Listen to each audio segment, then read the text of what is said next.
What's going on? 6 o'clock. Good morning from the 104.5 The Zone Studios. I am Robert Walsh. Two marquee players added to the trade block yesterday. One by request and Myles Garrett. The other being forced against his hand by Rams wide receiver Cooper Kupp. Myles Garrett, 29, coming off a 14-sack season, notes in his statement, "While I love calling the city home, my desire to win and compete on the biggest stages won't allow me to be complacent. The goal was never to go from Cleveland to Canton and has always been to compete for and win a Super Bowl." On to Kupp, who is 31. He spent the entire 8-year season or career with the Rams, starting in 2017 as a 24-year-old rookie. The 2021 regular season was one of two seasons in which he played every game. Since then, he's only played 33 games in 3 seasons with a season high of 812 receiving yards. If the Rams were to trade Cooper Kupp in a deal designated post-June 1st, they will save $20 million towards the 2025 salary cap. If they had cut Kupp, they will save $15 million in cash and incur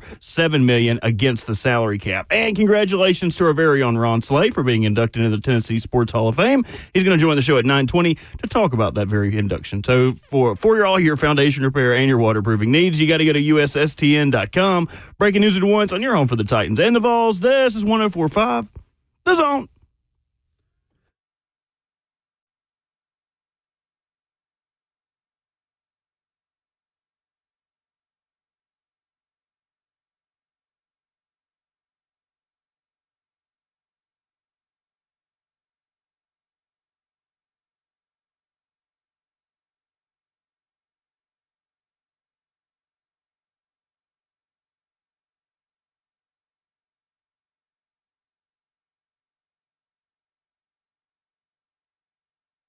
A very good Tuesday morning to you in Music City and around the world. This is RKW. Kicking off your morning on 104.5 The Zone. 615-737-1045. Ramon Foster, Kayla Anderson, Will Bowling. Coming up this morning, there are stars all around the NFL who want out, one of which, probably under an old regime or a couple of old regimes, would have been a Tennessee Titans target. Should either of them get phone calls from Mike Borgonzi and the Titans? We'll talk about that. We've got dream scenarios for the Titans with their first-round pick. Trade specifics, players we want, you name it. We will have it, and we'll want yours as well. In the F&M Bank chat on Facebook Live, YouTube, Twitter, or Twitch. VolQuest's awesome price at $820, and Tennessee Sports Hall of Famer Ron Slay joins the show at 9:20.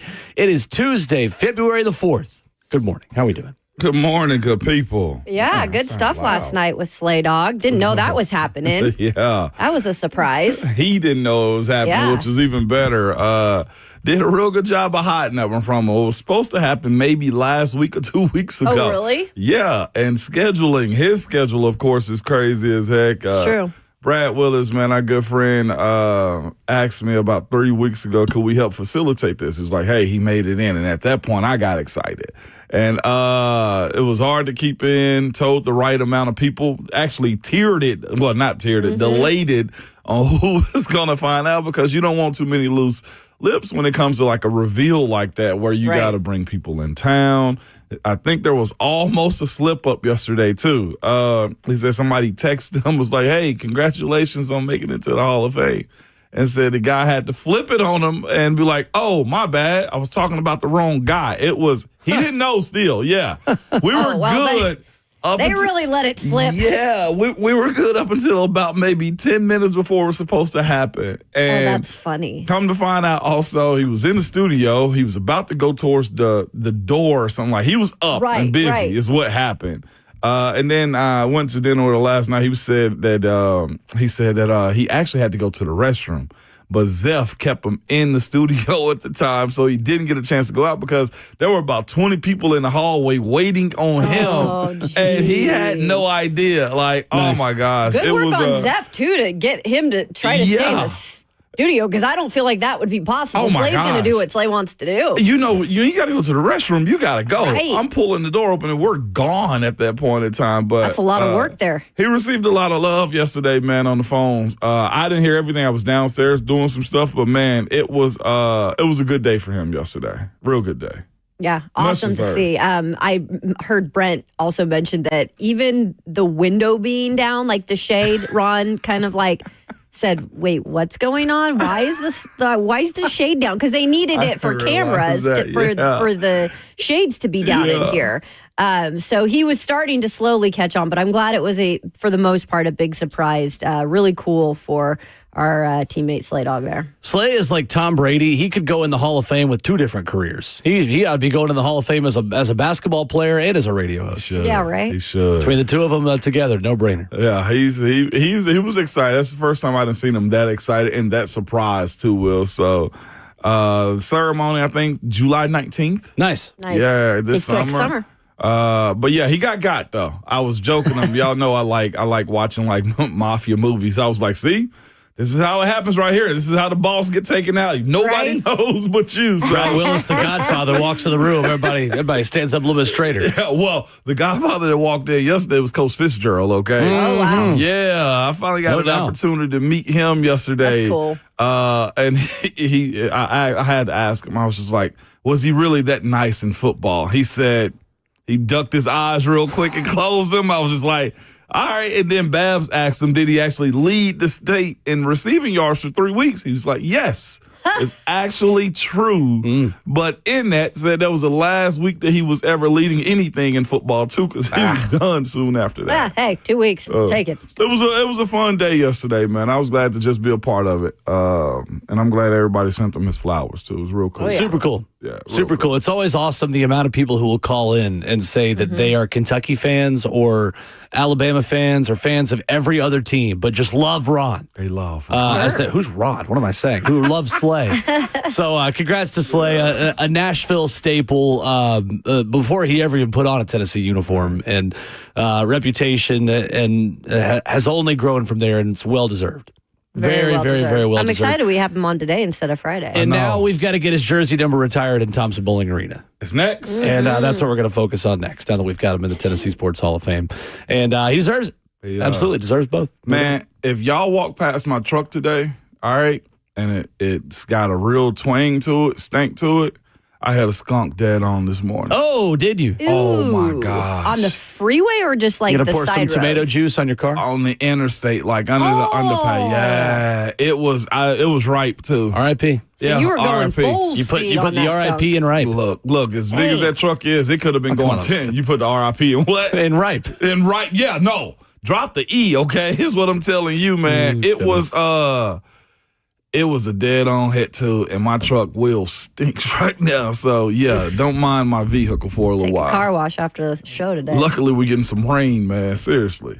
That thing, I felt bad for it, too, for a little bit. Yeah, that's a skunk. But it was either me or the skunk. We had a dog when I was a kid who got sprayed by a skunk, and we could make the psst sound at her for the rest of her life, and she would jump scare. No way. No.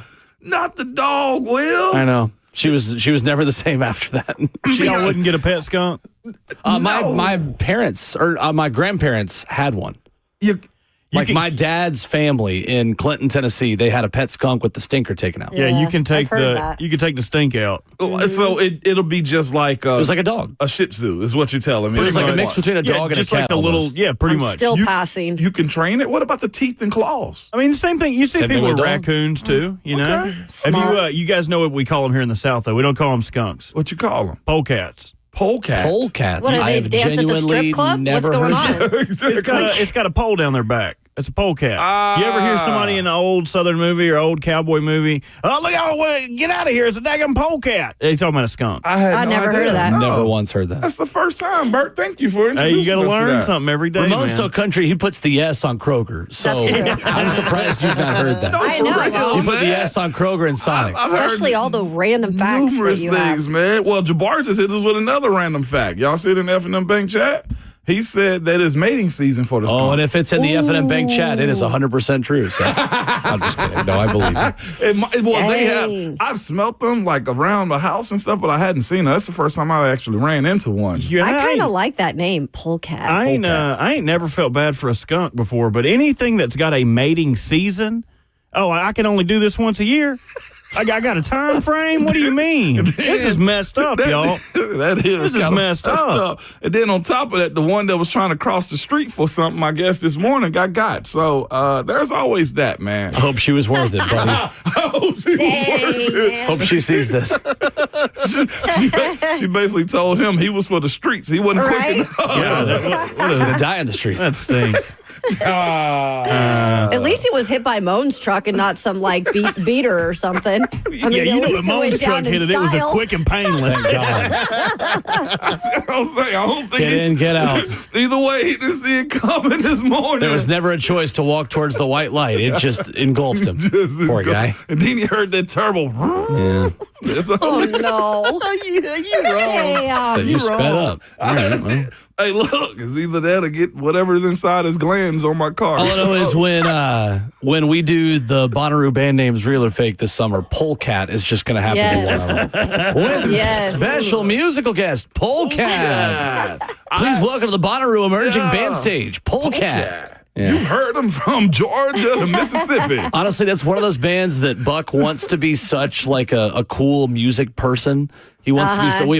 If you listen to that new Polecat album, he'd probably act like he'd heard it before. I definitely would. And he goes. Does he go to Bonnaroo still, Bert, with you guys? I know. I think they skipped last year. Something was going on where he wasn't able to make it out there. The wedding. That's correct. He had an indoor shower planned, not an outdoor shower. That's what was going on. There it was. Somebody else in the chat knew what Bruce did. Of course, said Polecats. Absolutely. Yeah. That's my southern YouTube daddy in there. Bruce every day is like, hey, he's like, tell me more about these southern cryptids. Tell me what's going on in the South. I'm like, man, I got a job to do, Bruce. Bert, can you power rank your dads for us? Okay, I would say my dad is one. Okay. Carolina dad. Easy 1-1 choice. Yeah, Is that your Bobby. real dad? Like Bobby. blood? Bobby Walsh. Bobby Walsh. The one with no thumb? Yeah, yep. Okay. He has a thumb. It's just on his left hand, not on his right. Oh, that's right. He would be number one. Then I would have to say my wrestling daddy. Oh, okay. Rick Converse, the guy who taught me all about pro wrestling, would have to be my second daddy. All right. Jerry Jones would probably be my third favorite Solid. daddy. My stepdad, Randy. He was so mean. He's probably my last favorite. He was my T-ball coach, and he used to get, when you got to get close to kids and you want to be mad, but you can't holler, so you kind of do that yell and whisper. He used to pull me in. I used to play first base. He's like, if you don't keep that daggone foot. Yeah, I know that just get yelled at. Yeah, I would. I his hate breath that stunk voice. like Mountain Dew, too, so he'd get too close. Randy is definitely my least favorite daddy. That's a bad name. Fair enough. Like Randy, that name. No offense if you're a Randy. Yeah, okay, somebody I'm named Randy sorry. just got I crowbarred don't in the mean- shin to start I've their had morning. some too. bad experiences Tee with it up, Randy. Will. Y'all were just driving around ready to go to work. And, You're taking a bat not to my your day. face. In the Pee Wee Herman show, Randy was that little bratty puppet. No, Randy's always been that name. Randy has always Right? been the name that What about the one Randy everybody loves, Jackson? What about him? Oh, Randy Jackson. Yes. That's gonna be a yes from All me. right, so there and we if go. you're a good Randy, call in and defend your name. Two black Randys in from the Jackson 5 from American Idol. geez. They're cool. Oh, All that other Randy, Randys. too. No. Bert, we got a problem. What's wrong? What did I do now? This is one Randy that can't be touched.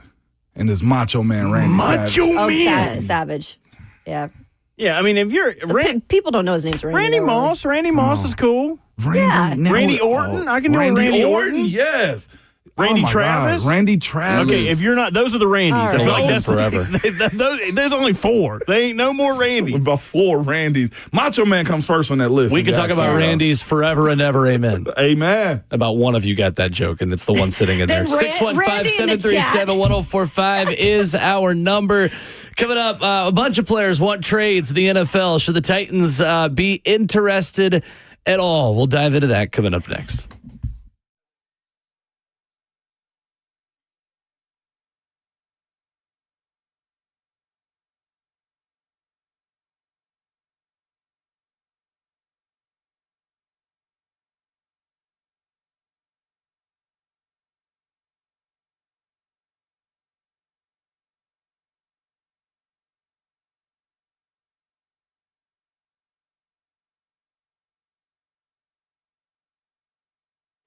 Hey, it's Will Bowling. Is your heating system keeping up with the colder weather? Well, available 24/7, 365. The Professional League Company team is here to help. Their technicians will perform a 22-point inspection as well as seasonal cleaning and maintenance to keep your home running efficiently this winter. And don't be fooled by the temperatures we've had here in Middle Tennessee over the last couple of days. Now is actually the best time to make sure that heating system is ready for another wave of winter that is coming right around the corner here in Middle Tennessee. And even better, with Lee Company, you can save $30 on your next heating tune-up visit today. That's $30 off on your home's next heating service by contacting Lee Company at 615-567-1000 or going online to leecompany.com for an appointment to keep your home's heating in check. Again, that's $30 off on your next heating tune-up visit today at 615-567-1000 or online at leecompany.com. That's Lee Company, all you need.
Tuesday morning at RKW, getting started on 104.5 The Zone. It's streaming live on Zone TV, Facebook Live, YouTube, Twitter, or Twitch, 615-737-1045. Austin Price coming up at 8:20.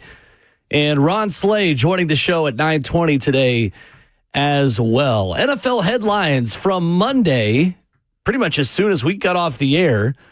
Myles Garrett officially requested out of Cleveland. I wrote this in our show notes, and I said, Myles Garrett wants out of Cleveland, parentheses, who wouldn't? Correct. I feel like the fans want out of Cleveland. So congratulations on Myles Garrett for taking a very important first step in leaving Cleveland. You guys think the Browns do this deal? Do I think they do the deal? They have no choice now to do the deal. But in the NFL, the team always has a choice. That is very true. That is very true. Here's always got leverage. Always got leverage. He can get Le'Veon Bell. Yes, he could. He absolutely could. And there's no more holdouts. It's got to be hold in. So if he's willing to get fined. Now, here's the thing. This can be strong alone, to your point, for a very long time. Mm-hmm. But eventually, it will get worked out and he will not be in Cleveland. And I know there's two people in this studio that will absolutely love that to be true, okay? Yeah, I mean, look, the Browns can do whatever they want. I think it would look pathetic on this organization that, by the way, already has kind of made themselves look stupid. I mean, you think year after year the Browns can't make themselves look any worse. And then they go and they do the Deshaun Watson deal, and now they have egg all over their face because of that deal. And now, Myles Garrett, if anyone has a right to ask out of their organization, it's Myles Garrett. He's given them everything that he was expected to be when he was drafted. Yeah, he had a little thing up and down when he was in Cleveland, but for the most part, he has been a good player for them and a good representative overall. So they've got to, I know they don't have to, but by the good grace of Myles Garrett, just let him have the trade. I mean, that's the least you could do with the crap organization that you are and that you put your players through. But this is your best player who's put a lot of years of blood, sweat, and tears for that organization. It is the thing that really separates Cleveland from the Titans the most right now is they have a star asset they can move. Yeah, they do. They absolutely do. That's the feather in their cap. This is where they stack up everything they lost from Deshaun, too. I think at this point, you're still getting a first-round draft pick for Myles Garrett. He's, I think, just now close to 30 if he's 29 years old. At least 1 year, of a first rounder. With the way he's built, the genetic phenom that he is, man, he can go for another 5 solid before he starts to taper off. Heck, we saw Mario Williams still go get it later in his career also. And that's where, to me, I feel like Myles Garrett is himself. And the other thing is this, as far as this conversation on Myles Garrett finally getting to this point. One, is funny that the Rams jumped the line, too, and said, hey, hold up, you're not going to be in this dance by yourself. But the other part is, at the end of the season, Myles Garrett was asked about, what he wants to do in Cleveland. And he said he needed to talk to the front office brass because when you're those types of players, you do get those opportunities. Quarterbacks usually and star players. Myles Garrett is probably the biggest star in Cleveland at this point. And I just wonder what they told him as far as their offseason plans. One, they're going to need a quarterback sooner or later. I think Deshaun Watson may be out this year too, or at least he's dealing with injuries that just keep popping up. But you got to also look at, all right, what are they going to do with the head coach eventually? How is the defense going to fully come together? Like, they have a good team. They always do. This one's probably one of their better ones. This is one of the best rosters in the NFL. Minus the quarterback. Yes. Well, I don't know if you can say best rosters. They went 3-14. They got talent. But go look at the most highly paid roster. Go look at the talent That's different. on that roster. Well, what is talent that goes 3-14, though? Well, when you don't have a quarterback, that's a big part of it. Absolutely. Yeah. So the quarterback to me is, all right, if they're not willing to trade for a guy, they may have told him they're in a position to where they want to go draft one of these young quarterbacks and basically start a rebuild. Like, that's what I'm wondering behind the conversation that he had with them, because the combine is coming up soon. All of these decisions, y'all know, are made in Indianapolis at this point as far as free agency and everything else. So Cleveland must be on the back end of a rebuild at this point. or the front end of one. Tricky thing is the money is not great, and for the cap isn't real, folks out there. This is why the cap is very real, because as much as you can restructure and kick the can down the road, if a guy wants to trade out, you are hurting that much more. So because of past contract restructuring deals, it would cost them $36 million in dead money cap hit for the Browns to trade Myles Garrett. So that's $36 million against the cap that you don't get back for 2025. Well, it's the same. Well, they've done dumb business deals in the past before, but that's beside the point to what you're saying. This is who's willing to take this hit worse. Is it Cleveland or somebody else? Because I feel like at some point Myles Garrett is also due new money too, if I'm not mistaken. He's got 2 years left. He's got 2 years left on it. Is it all guaranteed money though too? Either way, it's a $36 million dead cap hit that they will not get back if they trade him. That's on next season's salary cap. I don't think he's owed any guaranteed money for your question. Okay, all right. He will have to get a new deal from the team that signs him. Correct. And that is kind of in part to where he does have a small voice in it, because no one's going to trade for him if he's like, yeah, I'm not signing an extension with you. So that's the interesting thing, is I could see Cleveland, the way they do business, trying to send him to the worst possible NFC team that they can. An AFC team they're not going to see. AFC team that's not going to get in their way for playoffs. Like, I could see the Atlanta Falcons being a team that's really in the mix for Myles Garrett, because the Atlanta Falcons, since the dawn of time, have never had a pass rush. No. Ever. That is one of the teams that chronically cannot get after the passer. This past season, they finished 31st in sacks. They had 31 sacks as a team this past season. Myles Garrett about did that himself. Yeah. He had 14 and a half this past season. Or to a team like Arizona. I'm looking at the cap space at these teams now that are the Falcons don't have much. They don't have to play. If you're redoing the deal, you can make the money work against next year's cap. So if you're giving Myles Garrett a 2-year extension, you can make that cap hit be $5 million probably if you really wanted to. You're just going to have to, again, pay him a lot of money up front and deal with a lot of that on the back end. Yeah, you will. I'm looking at the squads now. Vegas was one of the first teams that came up, but it's an AFC team, and eventually you'll have to see Myles Garrett again. Yeah, but is that a place he'd want to extend, though? Like, if he wants to play for a contender and get out of Cleveland. But he's not going to have 100% control of that, I don't think. I know sometimes these players have control a little bit. If he's not willing to sign an extension there, but sometimes I feel like there'll be more than just a couple places interested, though. Oh, there's a lot of things. And in terms of, so Cleveland can work with a few different people, you know? I think there are 3 teams that stand out. Who? Detroit. Who? Why did he say it like that? Because he had it on his mind. I needed to know at this point, because I got a couple teams too. Because of the pass rush they did not have when Aiden Hutchinson went out. Tied for 23rd in sacks this past season, Detroit, of 37. I think Philadelphia, because anytime there is a good lineman, Philadelphia is in the mix. Josh Sweat, also a pending free agent for Philadelphia. So if they don't bring him back, you could upgrade with Myles Garrett. And then I think Washington is the other one, because I think the Commanders are going to go into this offseason the way the Texans went into last offseason to say, hey, our rookie quarterback is so good, we are going to surround him with all-world talent and just go for it immediately, because he's ready to win a Super Bowl tomorrow. Sad thing for Houston was C.J. Stroud turned into a pumpkin a little bit. But I think it's those 3 teams than everyone else who would be the best fits for. I've got one too. So go ahead. I'll let you go. Okay, I've got Buffalo, and listen out. Like, I understand the cap, and they're definitely not the team with the most money, but I do feel like they're going to part way with some players in this offseason.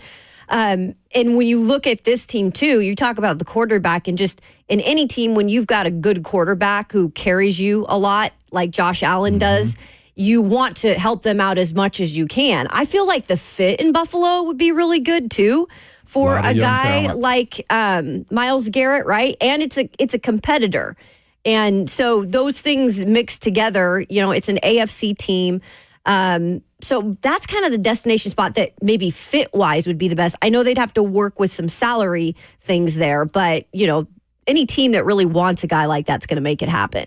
No doubt. I didn't have them on mine, but I got a repeat of one of Will's on mine, though, too. By the way, I got to take Philly off, because I feel like this is one of those David Stern moments where the league just can't allow Howie Roseman to just do it. They always make it work. You ain't wrong. You're not wrong at all, Will, but it's just like, you can't keep doing this, Howie. And they can't keep getting away with it. Like the Los Angeles Dodgers. Yeah, no. Just keep on just cooking in the offseason. keep sending them. Dodgers are crazy right now. I got 3 teams for you too. One would be Vegas for this reason. They got a lot of cap space. And the cap's supposed to be raised up next year. They also got Chip Kelly now, finally get an offense, get a head coach who's offensive minded. You got to have some support so that he can get his going. What you got If you were a player going into free agency, how much would playing for Tom Brady matter? How much would play? None for me. At this point, if I'm ring chasing, I could care less who's in the front office. Yeah. I just don't think Vegas is the place to ring chase. Yeah, but considering, the AFC West. Either way, because the thing is, like, if you want to be involved with what Tom Brady's doing, I can understand that being a reason to go to Vegas. That's why I asked. Like, I'm curious how much a player would give a crap. I think the question mark is still the quarterback, though, right? Like they have. But according to my trade that I'm proposing in hour 2, Sam Darnold? No. Okay. No, I think I'm gonna go after a rookie. Okay, same thing. If my trade, I'm basing this off of what I think they're gonna do this offseason. All right, I'm not gonna give away my hour 2 trade proposals, but what I'm telling you is this: they got enough space to be either, to your point, either go get a free agent quarterback or get enough weapons in the offseason on top of giving Myles Garrett an extension to play with Max Crosby and also position themselves over the next few years to where they don't have to actually dive into the draft. So with that being said, I got Vegas on that list just simply because of Ben Johnson and Chip Kelly. Is that cool? Yeah. No. That's fair. Yeah, Ben absolutely. Johnson's not there. No, Ben Johnson's not there. No, Chip Pete Carroll. Carroll. Pete Carroll and Chip. Pete Carroll and Chip. I think they can surprise the AFC West. My next team, Washington. Why not? You're an idiot if you don't go 100%. get it. You're an idiot if Myles Garrett isn't on your radar. And for Cleveland, you're in a position where you know they don't need a quarterback, so you might be able to get a first rounder out of that pick too. And on top of that, you say to yourself, well, guess what? I don't have to face him. You live that life right there. And then the next one on this list would have to be Chicago if I'm Myles Garrett. Again, very questionable with a young quarterback, but you got weapons, you got defensive components already there that can help. Agree. So those are my 3: Vegas, Chicago, and Washington. Totally agree. Yep. I think Chicago makes a ton of sense. Can I throw another one at you really quickly? Sure. What, the Ravens? I think the Rams should be very interested in Myles Garrett. Straight swap, Cooper Kupp. I don't know if it's Cooper Kupp, No. but they do have a lot of young defensive line assets that they would be able to lessen the trade blows. And I'm not even talking Verse or Braden Fisk. Like, they have done a fantastic job at drafting the front 7. So you got, I wouldn't touch Byron Young. I would look at Kobe Turner, their defensive tackle. They just drafted really well. So you would be able to give them a player that would start in position of Myles Garrett in addition to a draft pick. They've shown that they know how to handle generational talent when it comes to paydays, and Aaron Donald, they always did right by him. And with Sean McVay, you've learned that despite having an aging quarterback and injuries all year and having to fight out of a hole, you're never out of a championship there. So he would go to the NFC, be out of the AFC. I just think you would enjoy going to a smart coach who's already handled a generational defensive player. I love what Andrew Brandt said yesterday on Twitter. He said, quote, Browns have no intention of trading Garrett. Translation, somebody make us a stupid offer. Yeah. That's what I was just about to say, too. Like, they're going to have to say, we're not trading him. Because if you say, okay, we're going to shop him around, then the price drops significantly. Teams know you've got to get rid of him. I do think it is a big opportunity for Cleveland to hit the reset button and figure this thing out and just get draft capital to actually rebuild their roster. It is crazy. Do you know they had the most expensive roster in NFL history this past season in week 1? Doesn't surprise me. When they started the season. No way. Absolutely. And it is crazy, too. Like, Kevin Stefanski was just coach of the year in the NFL.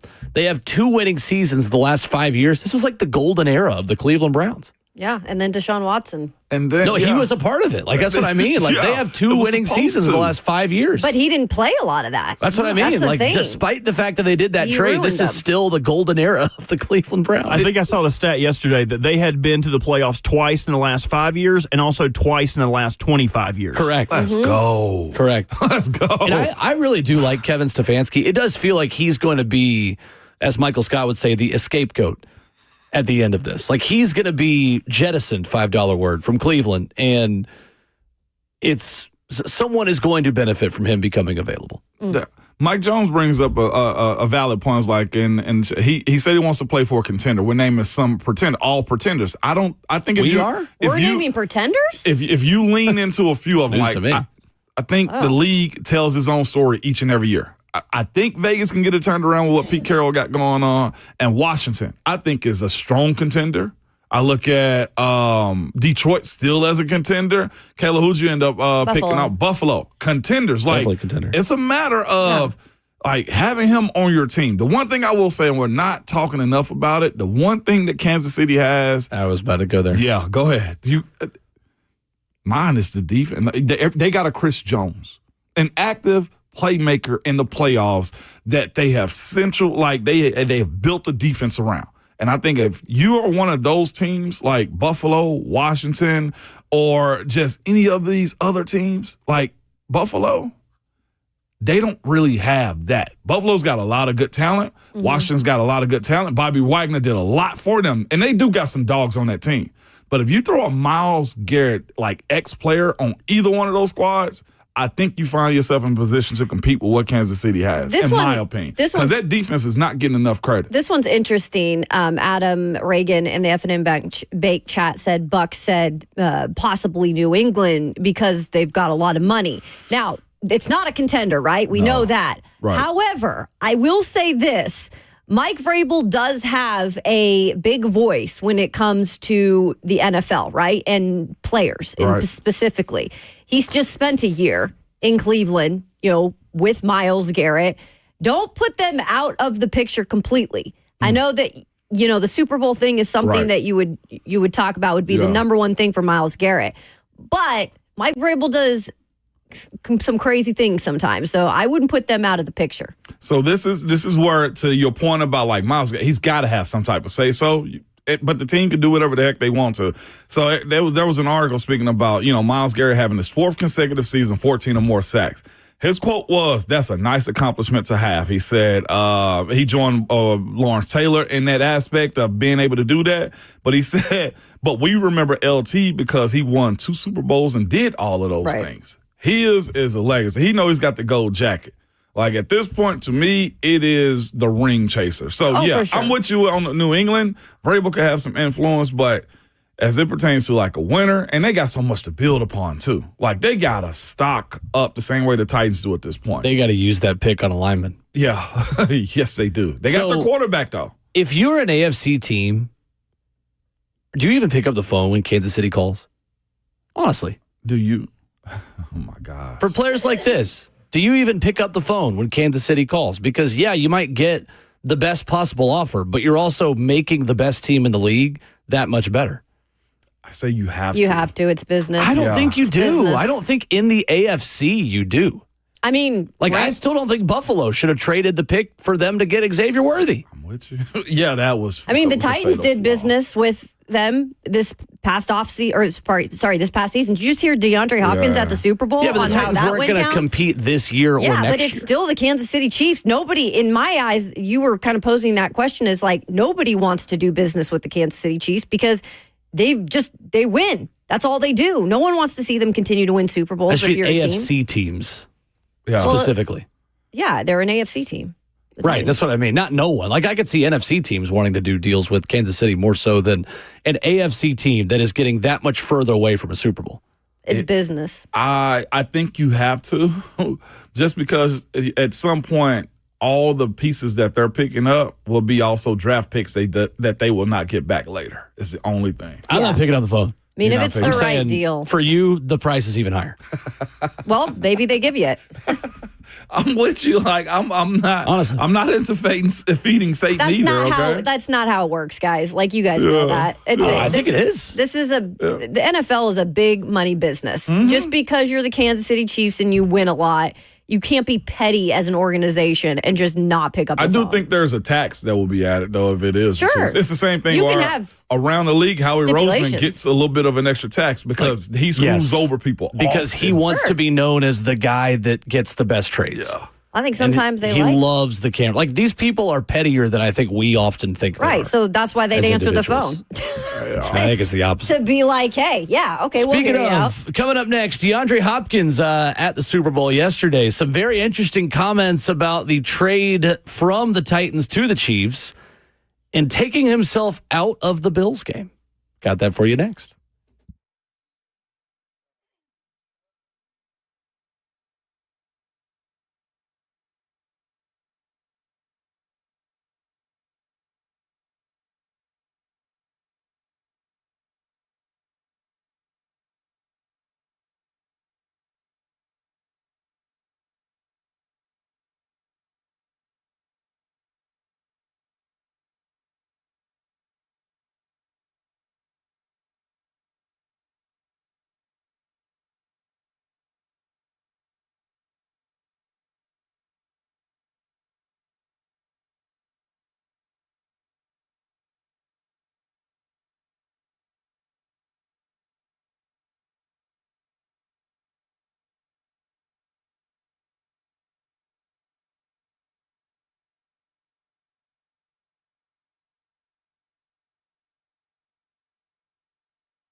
Wrapping up hour one this morning at RKW 104.5, The Zone, 615-737-1045. So at Super Bowl Media Day, you get a lot of discussion about a lot of different things. I saw people from The Bachelor were there asking Jalen Hurts, how did you get so attractive? Oh, yeah, that's been going on for years. That's one thing that happens. And then you get questions like this one. I believe from Nick Suss, the Tennessean, who's in New Orleans. Is that correct? Yes. Good for him. Asking this to DeAndre Hopkins, talking about the trade to the Kansas City Chiefs and subbing himself out of the Titans-Bills game. It meant a lot for the Titans to trade me to the Chiefs. I think Miss Amy and Rand and his crew for allowing this to happen, because without them, I wouldn't be in this situation. So I got to give Nashville and Miss Amy, a lot of things. How much voice did you have in that? What's that? I was going to say, how much voice did you have in that trade? I went to, when we lost to the Bills, and, there was a lot of stuff in the media saying that I got benched. And, I'm not the type to go on social media and to speak my truth, or, to speak what happens, because I feel like everything kind of always passed, but I didn't get benched. That's the first time in my career where I was like, man, I don't belong out here on this field right now. We weren't winning. No plays were being called for me. Not that I'm a player that ever needs the ball, but if I'm on the field, I want to be included in something. And so I took myself out of the game, and I saw a lot of things in the media saying I got benched. I let it go. But the next day I went to Rand's office, and I was like, man, I'm almost losing love for this game, being in this situation. And I could talk to Rand like that because Rand, he understands me, and he was like, man, I see it in your eyes. I see it that, this isn't a place where you might want to be. And, we had that tough conversation, and the next day I got traded to the Chiefs. That is DeAndre Hopkins talking to the Tennesseans' Nick Suss in New Orleans to start Super Bowl week. I almost wonder, the way that story is described, going to Rand, and it seems like that was all Rand's decision. Like, when it all comes down to it, I wonder if some of these little things too, that Rand as a good person and an understanding person of players in particular, maybe did some things that didn't rub Amy Adams Strunk the correct way, because Amy Adams Strunk looks at it as he's a player here. If he's taken himself out of the game, I don't like that. And then we just go trade him to you just wonder, like, after hearing that story, and I appreciate his transparency, but these are just little things as an owner, maybe you look at it in a different way of how your GM is operating. No doubt. I somewhat alluded to it on the radio at the time after the game. Didn't really want to say it because that's a team situation, but you saw him in that game on the sideline, go to the sideline. I think after they threw the NWI, it was somebody.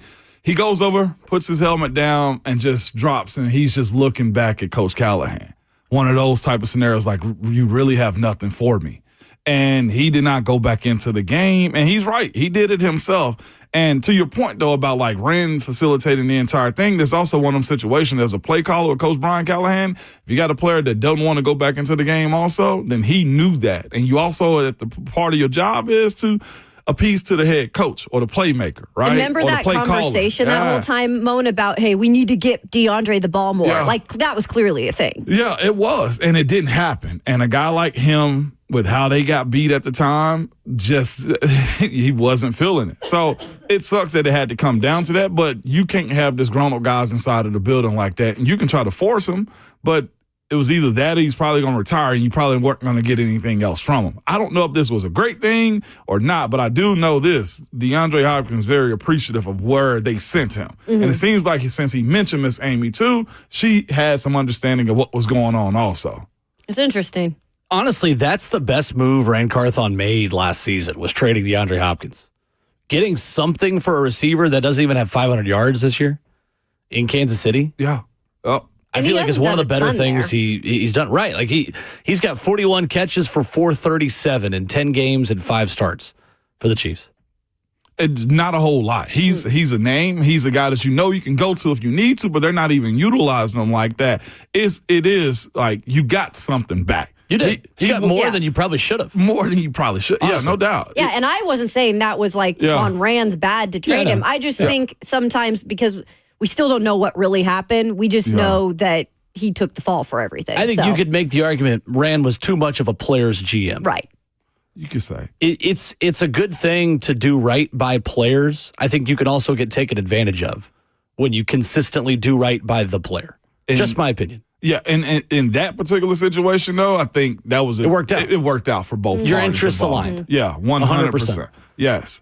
I also think DeAndre Hopkins could have made himself more a part of the offense by rehabbing his injury in Nashville Absolutely. and being around the team in training camp. They let him do that too. It feels like the Titans got a different version of DeAndre Hopkins, the teammate, in 2025 than they did in 2024. And I don't know if that's because of the coaching change, because of the quarterback. Maybe it's just the way the cards fell. But ever since he got hurt in training camp, things were just never right with DeAndre Hopkins here in Nashville. And I think people within that building knew it. And we hear it, too, of like, he's not around, is he? Like that was a little bit of a red flag at the time that, you kind of brush off in the moment, but I think mattered ultimately to his future here as a Titan. Yeah, I think it's a whole new offense that he was running with. He couldn't get on the same page with Will Levis. Heck, was he even here for the joint practices, right? No. Like, there's He a lot. wasn't. He wasn't here for anything. Yeah. He was rehabbing. So for it to get to this point, like you said, the writing was on the wall. We just didn't see it in the real live moment. And considering he was a guy that could, he checked every box on all things you needed to get him out. Pulled himself out of the game. Older wide receiver, you weren't using him. He was disgruntled. You got something. Is the way you look at that one. And he went about it in the classiest way. He was could. mostly quiet. You're right. He was even in that locker room. He was mostly quiet, Yeah. Kayla, to your point. It's about the quietest a player has ever benched himself in the history of sports.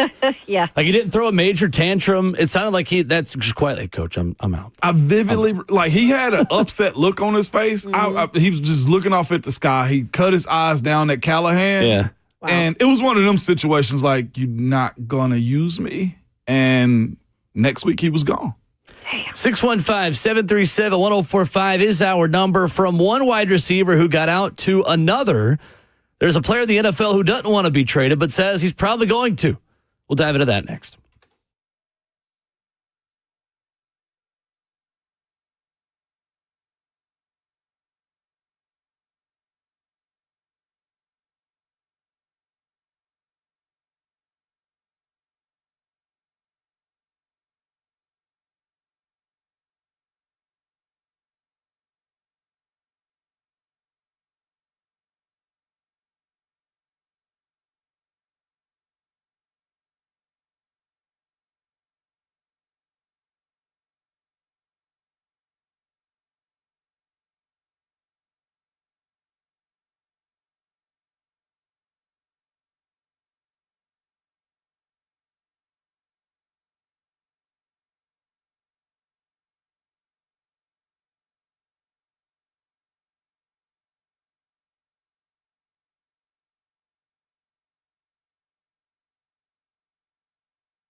What's going on? Just a hair before 7 o'clock from the 104.5 The Zone Studios. I am Robert Walsh. Two marquee players on the trade block, one by request, one being forced. We'll start with Myles Garrett, who's 29, coming off a 14-sack season. Notes in his statement, while I love calling the city home, my desire is to win and compete on the biggest stages, and that won't allow me to be complacent. The goal was never to go from Cleveland to Canton. It has always been to compete for and win a Super Bowl. On to Kupp, who is 31. He spent his entire 8-season career with the Rams, starting in 2017 as a 24-year-old rookie. The 2021 regular season was one of only 2 seasons in which he played in every game. Since then, he has only played 33 games in 3 seasons with a season high of 812 receiving yards. If the Rams were to trade Cooper Kupp in a deal designated post-June 1st, they would save $20 million towards this year's salary cap. If they cut Kupp this offseason, they will save $15 million in cash and incur $7 million against the salary cap. And a big congratulations to our own Ron Slay for being invited to the Tennessee Sports Hall of Fame. He will join the show at 9:20. For all your foundation repair and your waterproofing needs, you got to go to USSTN.com. Breaking news at once on your home for the Titans and the Vols. This is 104.5 The Zone.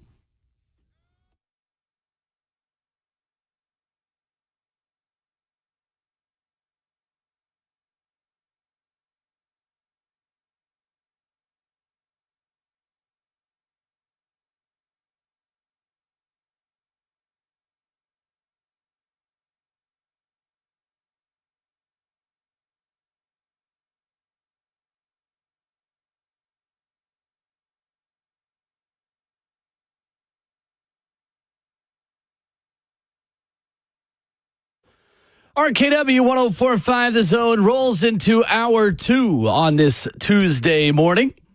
615-737-1045. Coming up in 20 minutes, we're going to give you our dream scenarios for the Tennessee Titans with the first-round pick. Trade specifics, players we want to pick. You name it, we got it. On what we think is the best possible option for the Tennessee Titans in the first round of the NFL Draft. Your thoughts in the F&M Bank chat, Facebook Live, YouTube, Twitter, or Twitch. And coming up this morning, Austin Price of All Quested on 3 joins us at 8:20. And Tennessee Sports Hall of Famer Ron Slay stops by at 9:20 as well. Ramon Foster, Kayla Anderson, Will Bowling, Robert Walsh is our producer. Cooper Kupp says goodbye to the Rams and says that he does not want out. Yet he will likely be out. With 2 years left in his contract, says the Rams are pursuing trade options. $22 million in dead cap if they traded him before March 16th. There'd be only $5 million of savings after that for next season on March 16th. Cooper Kupp out, guys. What do you make of the now 31-year-old wide receiver who says he didn't want to leave, but he's going to have to? Bert gave me a little good info in the hallway before the show started. They said he actually came into the NFL at 24. So him being 31, he's only got 7 years of NFL work on his body. Correct, Sir Bert? That is correct. That is correct. He came in the 2017? Right, of Eastern Washington. Yeah. As a small school guy, to your point, he is a known commodity as far as his ability to make plays for you. You got to keep him on the field. One thing I look at him, he's one of those possession guys, one of those got to go get it types of dudes.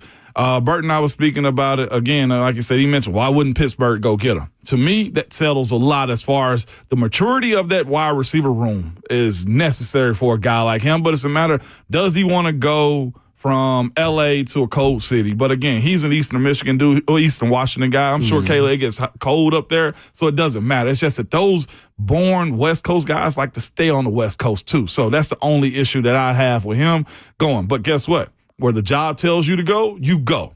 And he will have opportunity based upon who the quarterback is. And we know what Arthur Smith like to do with his offense. He will have the ability to run some play action, get the ball in his hand. But he's going to have options. I think it's more of a West Coast signing than anything. Arizona, helping out the young guy, Marvin Harrison Jr. Like, you can really place him almost anywhere. But I doubt they do interconference trades like that. Yeah, I mean, interdivision. Definitely Cooper Kupp. What an interesting career he's had, because he did kind of surprise a lot of people coming out of Eastern Washington, and not many people knew his name, and then he blew up, right? And he was really good for Los Angeles for a good period of time. But you look at his injury history, and this is the one thing that gets you about him is when he is healthy, he's a really good player and he can be a difference maker. Yeah. But now they got Puka Nacua, right? And so he's just like another one of those guys that bursted on the scenes that can do, similar things. And I think they look at overall Cooper Kupp's availability. It's just not been good. I mean, he's had everything. You look at a chart of him, he's had every injury from a concussion on the top of his body down to his ankle. And he's had knee issues. Obviously, he had the ACL tear. Then he had the MCL sprain. He just dealt with a groin situation this past year.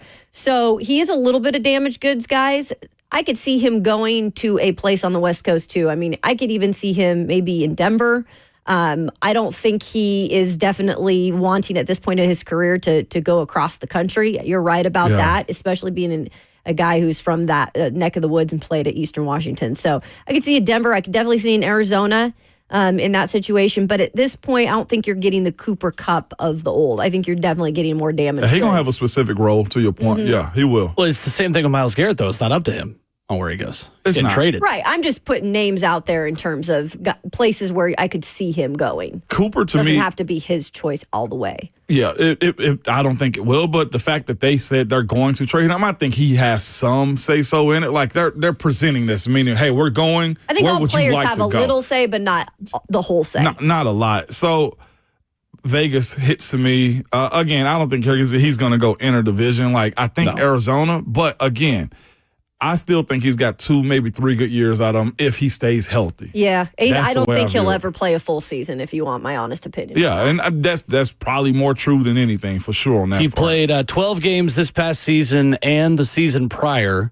and then only played 9 games in 2022. He's only had 1 full season of health since 2019. That was in 2021 when he set the record with 1,947 receiving yards that season. Well, and again, he can catch the possession. Oh, yeah. You got to be able to scheme it up for him. One guy that comes to mind to me that's on the back end of his career that did a very similar thing as far as moving from his legacy team, Adam Thielen in Carolina. They got 1,000 yards out of him in one particular year. Again, it could be somewhere where he's a guy that's going to assist a young quarterback. Mm-hmm. Who are the teams that need young quarterbacks in the top 10? Like, of course, Cleveland could be in that conversation. There's a lot of teams that could. New England could also. Vrabel would love a guy like that. And then again, with the Josh McDaniel offense that they're going to incorporate up there, This is what they do with these types of players. I think Washington, again, is the other team that you think of a player like that would fit in a college system. There are a few fits better at the wide receiver position in a Cliff Kingsbury system than Cooper Kupp. It's that who's good need to be just a little bit better. He does help Washington, and who needs to get good quick. But again, like we're having all these conversations of where we feel like he'd land. Yeah. And if we're saying that it doesn't matter because the team's going to trade him wherever, then he's going to go wherever. You get what I'm saying? Yeah. I mean, it's like these are spots where he could land that would be good fits, but when it's all said and done, if he's not having the say. Well, I think you start with contenders because they're in more of a position to chase it and go for it, right? Like, yeah. Washington is in position to add weapons because they feel like entering a window of when they can win a Super Bowl. Right. I just don't know how much personally he can add. I think he could help out a team in a way, but it's just like he's just not available. That's just so tough to. Yeah. If you're Buffalo, would you rather enter the Myles Garrett sweepstakes or the Cooper Kupp sweepstakes? Myles Garrett. Myles. Really? Yeah. Why's that? And remember, they just got Amari Cooper. He wasn't really much for them. No, but that's the thing. I don't know if Cooper Kupp would be either at this point. They're at a crossroads, Buffalo. Yeah. And do you double down on Josh Allen and give him more help? Or do you double down on your defense and keep taking money away from people that play around Josh Allen and trust that he's good enough to make them better? That's where Buffalo is now because Kansas City went the route of let's have a pretty cheap defense and spend a lot on what's around Patrick, right? Mm-hmm. Yep, they did. I think they need to draft again, too. I go the route of defense for Josh Allen. If Josh Allen is that dude, and I think he is, he should make everybody else around him. Keon Coleman should have a big jump in his career. To me, right? They got a running back in James Cook. Yeah, James Cook. Like, they got the pieces. The offensive line is still solid. So the pieces that they need might be a young wide receiver in round 2. It may be Well, they don't need another tight end. Like, I think that offense is set for the most part. What they need is an ex-player on defense besides saying, hey, Von Miller, go do that thing. Mid-30s Von Miller. Yeah, exactly. Go do that thing you do on third down. Like, no, it's more than that. They got a lot of other good talent. They got Gregory Rousseau. They got linebackers like Ed Oliver. Oliver still. Milano. Yeah. Like, they got players. Douglas. But you look at the good teams like Philly, to your point. They can't get enough good defensive. Some of those guys are going to have to go, too, because they're getting paid too much. That's what I'm saying. So I view their situation as they need a Myles Garrett way more than they need a Cooper Kupp. Now, again, we saw what Cooper Kupp did for Matthew Stafford, though. So there's that. Like a healthy Cooper Kupp in Buffalo could get 1,900 yards again. That's rolling But he's the just dice. not going to He's not going to stay healthy. You know the that's issue? rolling the dice. That cold weather. And that's the other thing with all the injuries and you're Yeah. in the cold all the time. Like, it's not like LA where you're just going on the road sometimes and being in the cold. It's most of the time you're in the cold. I know a guy that needed to go play in Arizona. You were saying that. Like, their body at just some point. It's like the cold weather couldn't do it for him. And again, that could be an excuse, whatever the case may be, but I see cold weather and Cooper Kupp being a problem. It's interesting, right, that the old Titans would have already been picking up the phone to talk about Cooper Kupp. I saw somebody say, wow, Cooper Kupp is an often injured receiver with his prime past him. He's already a Titan. Yep. Yeah, no. That's a good thing that's in the past. This is the kind of player the Titans are no longer going to be making calls about, is Cooper Kupp in his early 30s. Mm-hmm. I agree with that. John Robinson and Rand Carthon would have been on the phone. So that's a conversation we can have later this year. I mean, before free agency kick off, then is what are they looking for? Who's off your list probably more than anything. Because that's the way I feel about Cooper Sam Kupp Darnold. and Myles Garrett. And Sam Darnold. Maybe. I don't know. I know, it's still a question. Yeah, that's what I'm saying. I'm still not 100% like saying out on that just because they need a quarterback as a bridge position. You willing to give Sam $40 a year? And here? see, that's the problem I had in the first place is the money part of it. Going rate. I don't though. think I could do that. It's the going be a rate bridge. is that for him. He's either a Raider or a Viking. Back? You think he's back again? Imagine telling someone that sentence who doesn't like sports. Yeah, he's either going to be a Raider or a Viking, making his choice between. Okay, it's fine. No, I think those are the teams. I mean, Minnesota obviously makes sense. They just were as good as they were. Vegas has money. Yeah. It's funny, though, too, because I mentioned Cooper Kupp. Well, you mentioned Cooper Kupp going to Washington. Is Washington code different from Buffalo code, though, too? Yeah. A little bit. It's not as bad. Not as bad. Still cold. I think it's more rainy, right? Yeah. Like more wet. Yeah. A lot less snow A lot less snow. in D.C. than Buffalo. So, but if you're Cooper Kupp and those are your two options, who, if you're Cooper Kupp, do you like? All right, I'll answer it first. If I'm Cooper Kupp and I'm between Jaden Daniels and Josh Allen, those are my two options.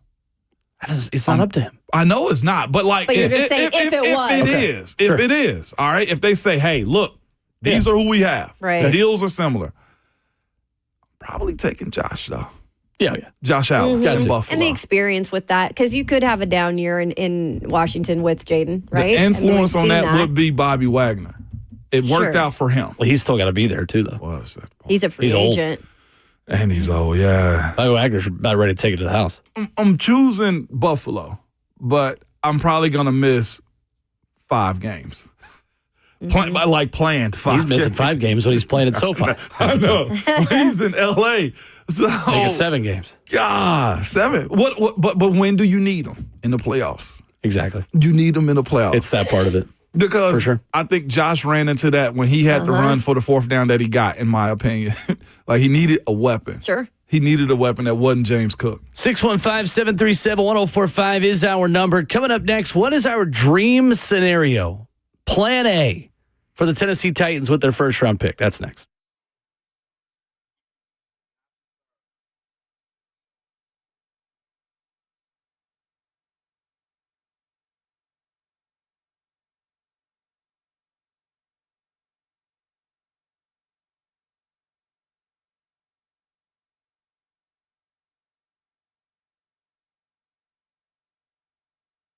It's the month of romance, y'all, and Valentine's is almost here. So are you looking for the most thoughtful, most romantic gift for the one you love this Valentine's? Well, at Genesis Diamond, celebrating love is their specialty. Maybe it's a simple pendant, or maybe it's an exquisite, one-of-a-kind designer ring.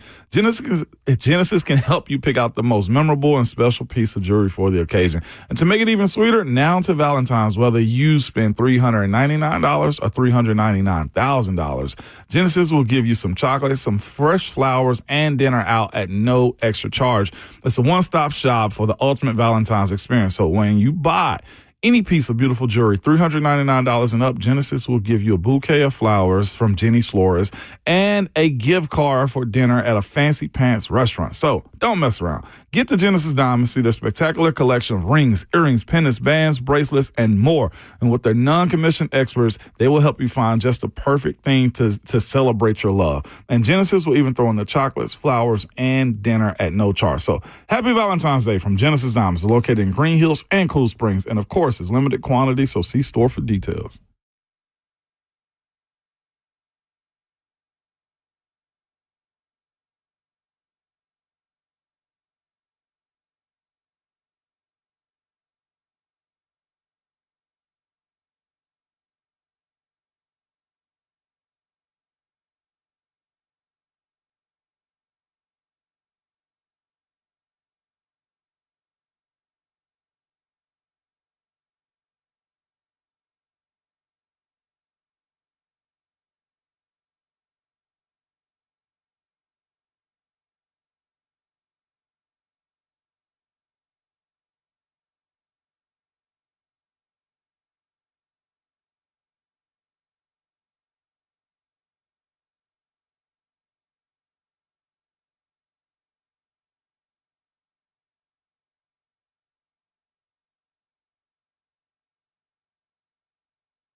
RKW 104.5 The Zone, dreaming of some scenarios for the Tennessee Titans in the first round of the NFL Draft.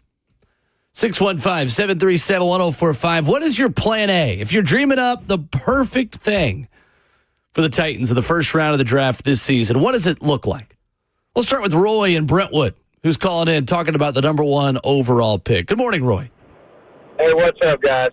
Hey, first thing first, the Cooper Kupp thing, I could see New England or Buffalo. That would be great. I'm going to throw a wild card in there, too. If Tyreek Hill gets moved from the Dolphins, could happen, who knows?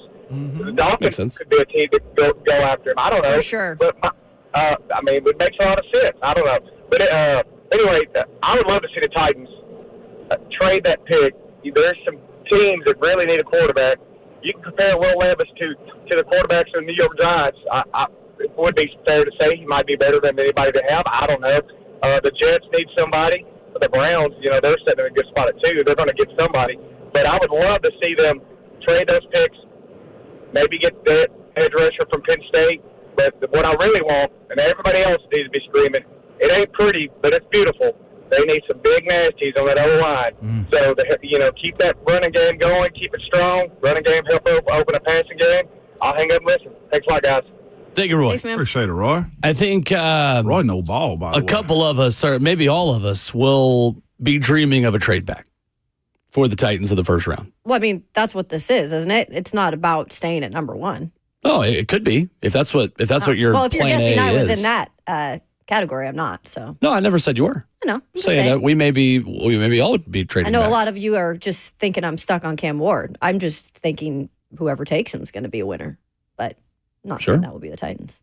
Well, take it away then. What do you want the trade to be? What's your plan A scenario for the Titans? So my plan A for this Titans, because I know we all have a little bit different in terms of what we want to do with this, but you just mentioned, the caller just mentioned, the New York Jets are one of those teams that possibly could need a quarterback.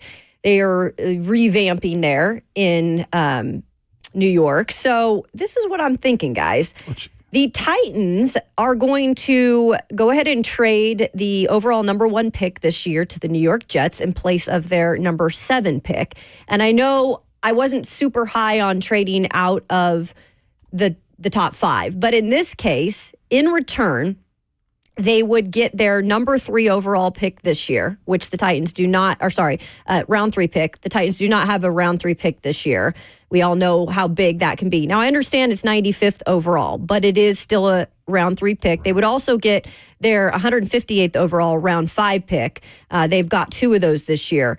They would also get in this trade wide receiver Garrett Wilson. Ooh. That is the twist in this New York Jets trade. A wide receiver who still is, I don't think even hit the peak of his career yet, is disgruntled in New York, has already talked about wanting out. And the Titans at number 7, guys, Abdul Carter will probably not be there, but give me the edge Jalen Walker out of Georgia, as you are still needing to fix that spot. I like Jalen Walker out of Georgia. Would be a very similar trade to DJ Moore going over to Chicago and Carolina, making that move. Yeah. I like it. Kind of interesting, huh? Absolutely. Garrett Wilson would be fun. That would be. Be very you get fun. an offensive weapon immediately. Mm-hmm. Ramon, what you got? Mine, man. All right, here we go. I, too, will be trading back. It'll actually be before Kayla's Jets trade, all right? It'll be Titans trade back with Vegas from 6 to 1. All right, I'm basing this off the 2001 Chargers to Atlanta Falcons trade where the Falcons ended up getting Michael Vick. So there's a tax involved in that. If I still have that pulled up right now, that trade in 2001 was Atlanta Falcons got Michael Vick at number 1 overall as a quarterback. So they went from 5 to 1 on this one. Yep. So the Chargers ended up getting Tim Dwight, 2001 first round pick. That was number 5, which they used on LaDainian Tomlinson. HOF. Absolutely. Yeah. They also got a 2001 third round pick. Number 67 was DB Tay Cody. Don't know. Either way. And then also a 2002 second round pick, number 48 overall, Richie Caldwell. That's how you say his name. So they got the number 1 overall pick. So I said, if they did that from 5-1, going 6-1 mean they got to give a little bit more. So for me, it's this, and it's also the quarterback tax on this one. So I'm a little brash with how I'm gonna go about negotiating right here. All right, with the Raiders, give me your 6th overall pick. I need a 3rd because they got 2 from the Devontae Adams trade this year. I need the 3rd back, so give me the 3rd. So now the Titans got a 1, a 2, and 1-3 now because they don't have any because of the L'Jarius Sneed trade. So we got a 3rd back.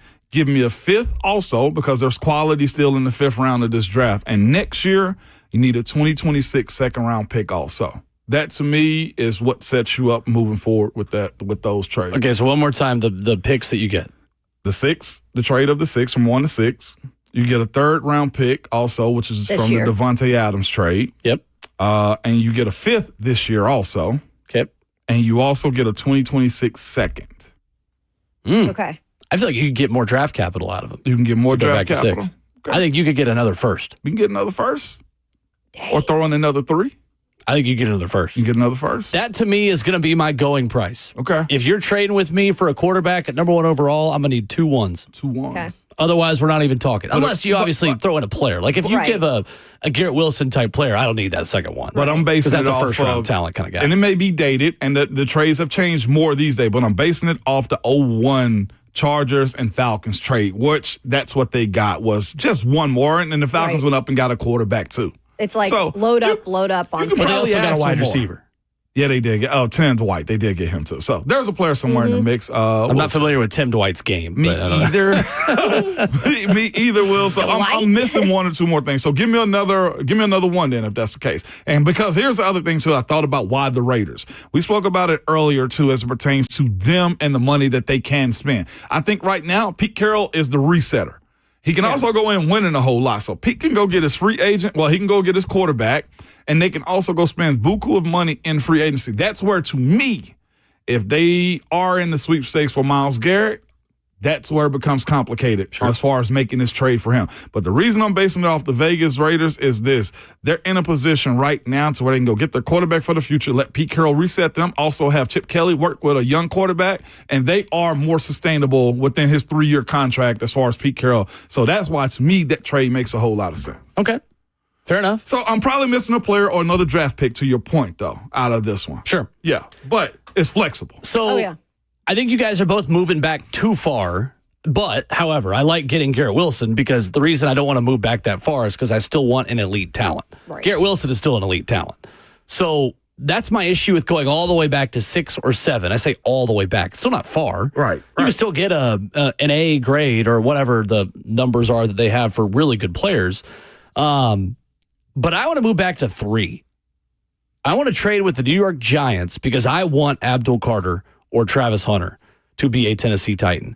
And odds are, if you move back to the 3rd pick, you've got a pretty decent shot at making one of those 2 guys a Titan. In this scenario, if the New York Giants are trading with you, they are moving up, I think, to draft Shador Sanders or Cam Ward. Mm-hmm.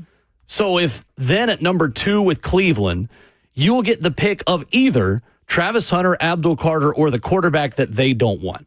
Now, again, it's unlikely that you are going to trade back and take a quarterback because if you are willing to trade back, it means you don't love either of those quarterbacks. So it's probably not likely that you would go back to 3 and then still pick a QB because that is taking a significant risk, right? Like, if you really like the guy that much, just take him with the 1st pick. Kind of like when the Titans, I don't know, didn't take Will Levis with the 11th pick, yet wanted to take him in the 2nd round. They believed in him enough to take him, but not enough to really take him. So I am basing this a little bit off the Eli Manning trade. And Nick Suss of the Tennessean wrote about this, of moving up a couple of picks to take Eli Manning and Phillip Rivers and making that move. So in this scenario, I have got the Tennessee Titans trading the number 1 overall pick to the Giants for picks 3, 65, 104, and a 1st in 2026. If you look at the Jimmy Johnson trade chart, the point values of those 2 are about equal.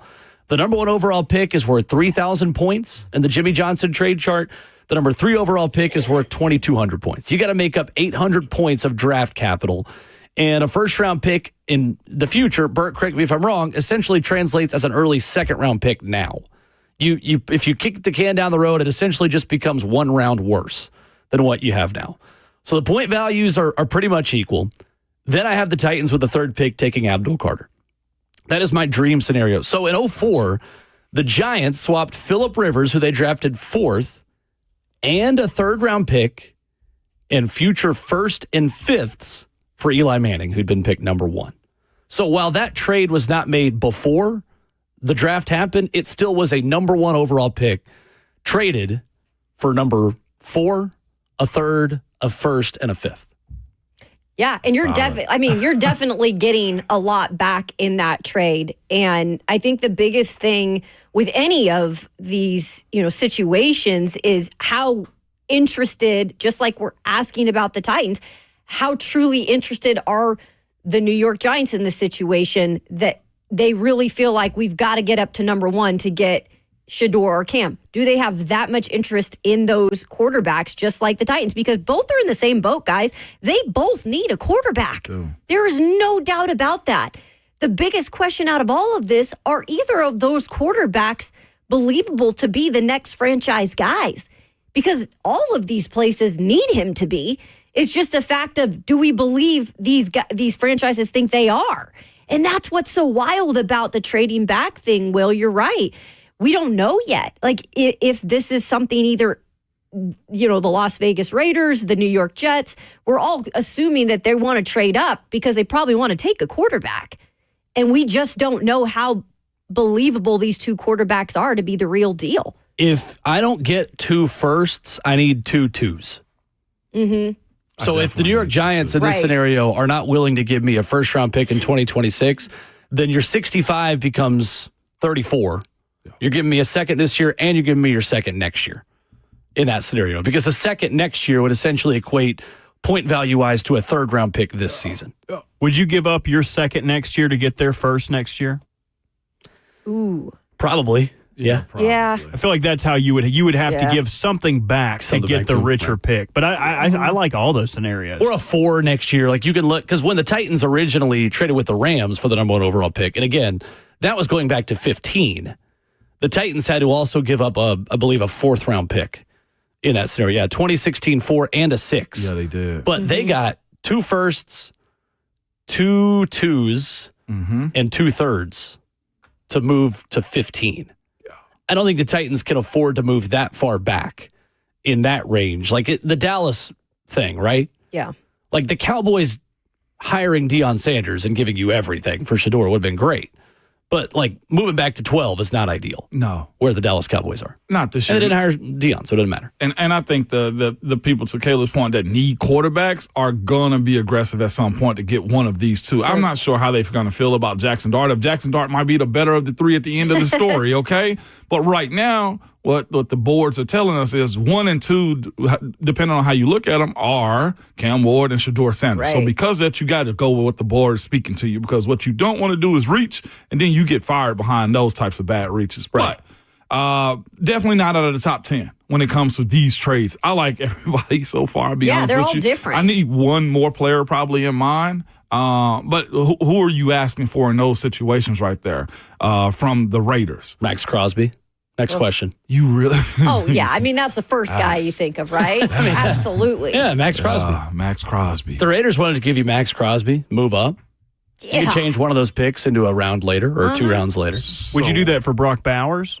Oh, absolutely. Yes. But there's no way, right? You're going to have to give up a limb. Superstar rookie contract. Brock Bowers at that point. But from their negotiating standpoint, yeah, he was a great tight end for the Raiders, but at the end of the day, he's a tight end. Mm-hmm. So, if you're going to give away a first-round pick, I would be willing to give away someone like that who might have a regression versus Max Crosby. That's just me. He's young enough to where you wouldn't miss him, is what you're saying. If you're coming up for a quarterback, that's just me, though. If you have to create distance and you don't want to give up a bunch of picks, but who knows?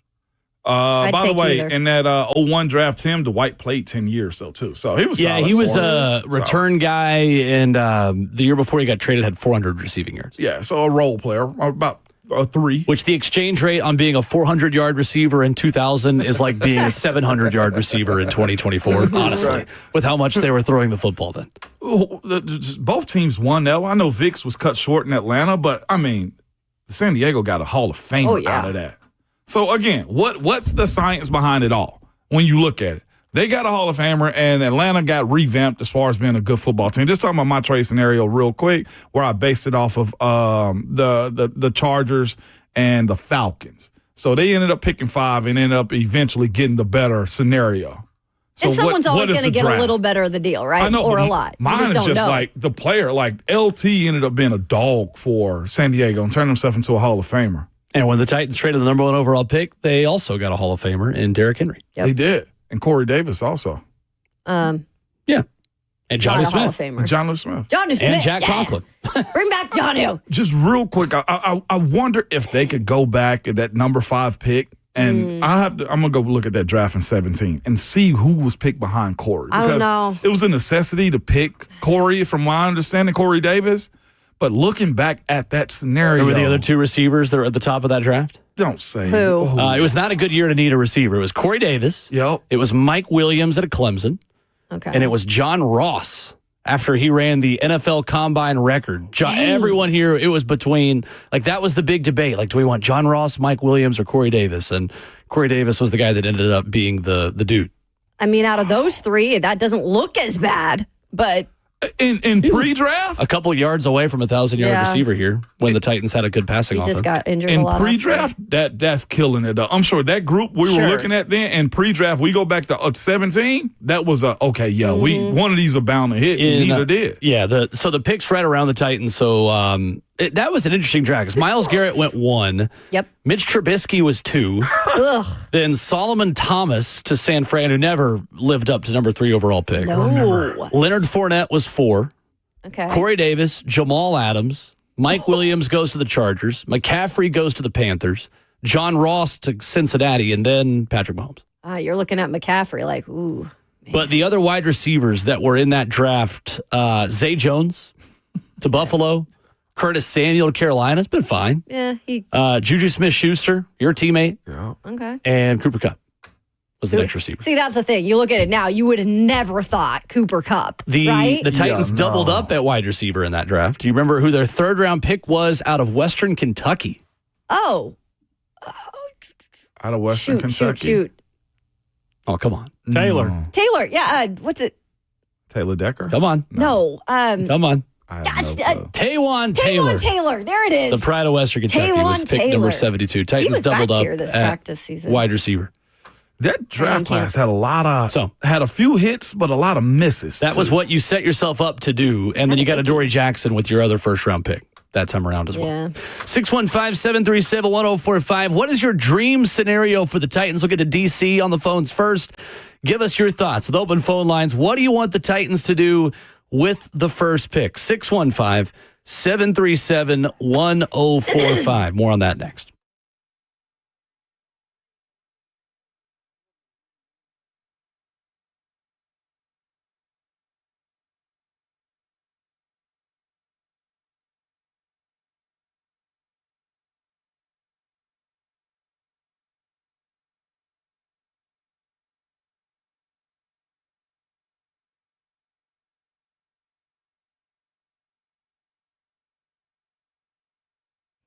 Having plenty of options, that's usually a good thing, right? Especially here in Nashville, we have new things popping up all the time. But the one thing we don't want too many options at least when it comes to trusting somebody, is a real estate agent.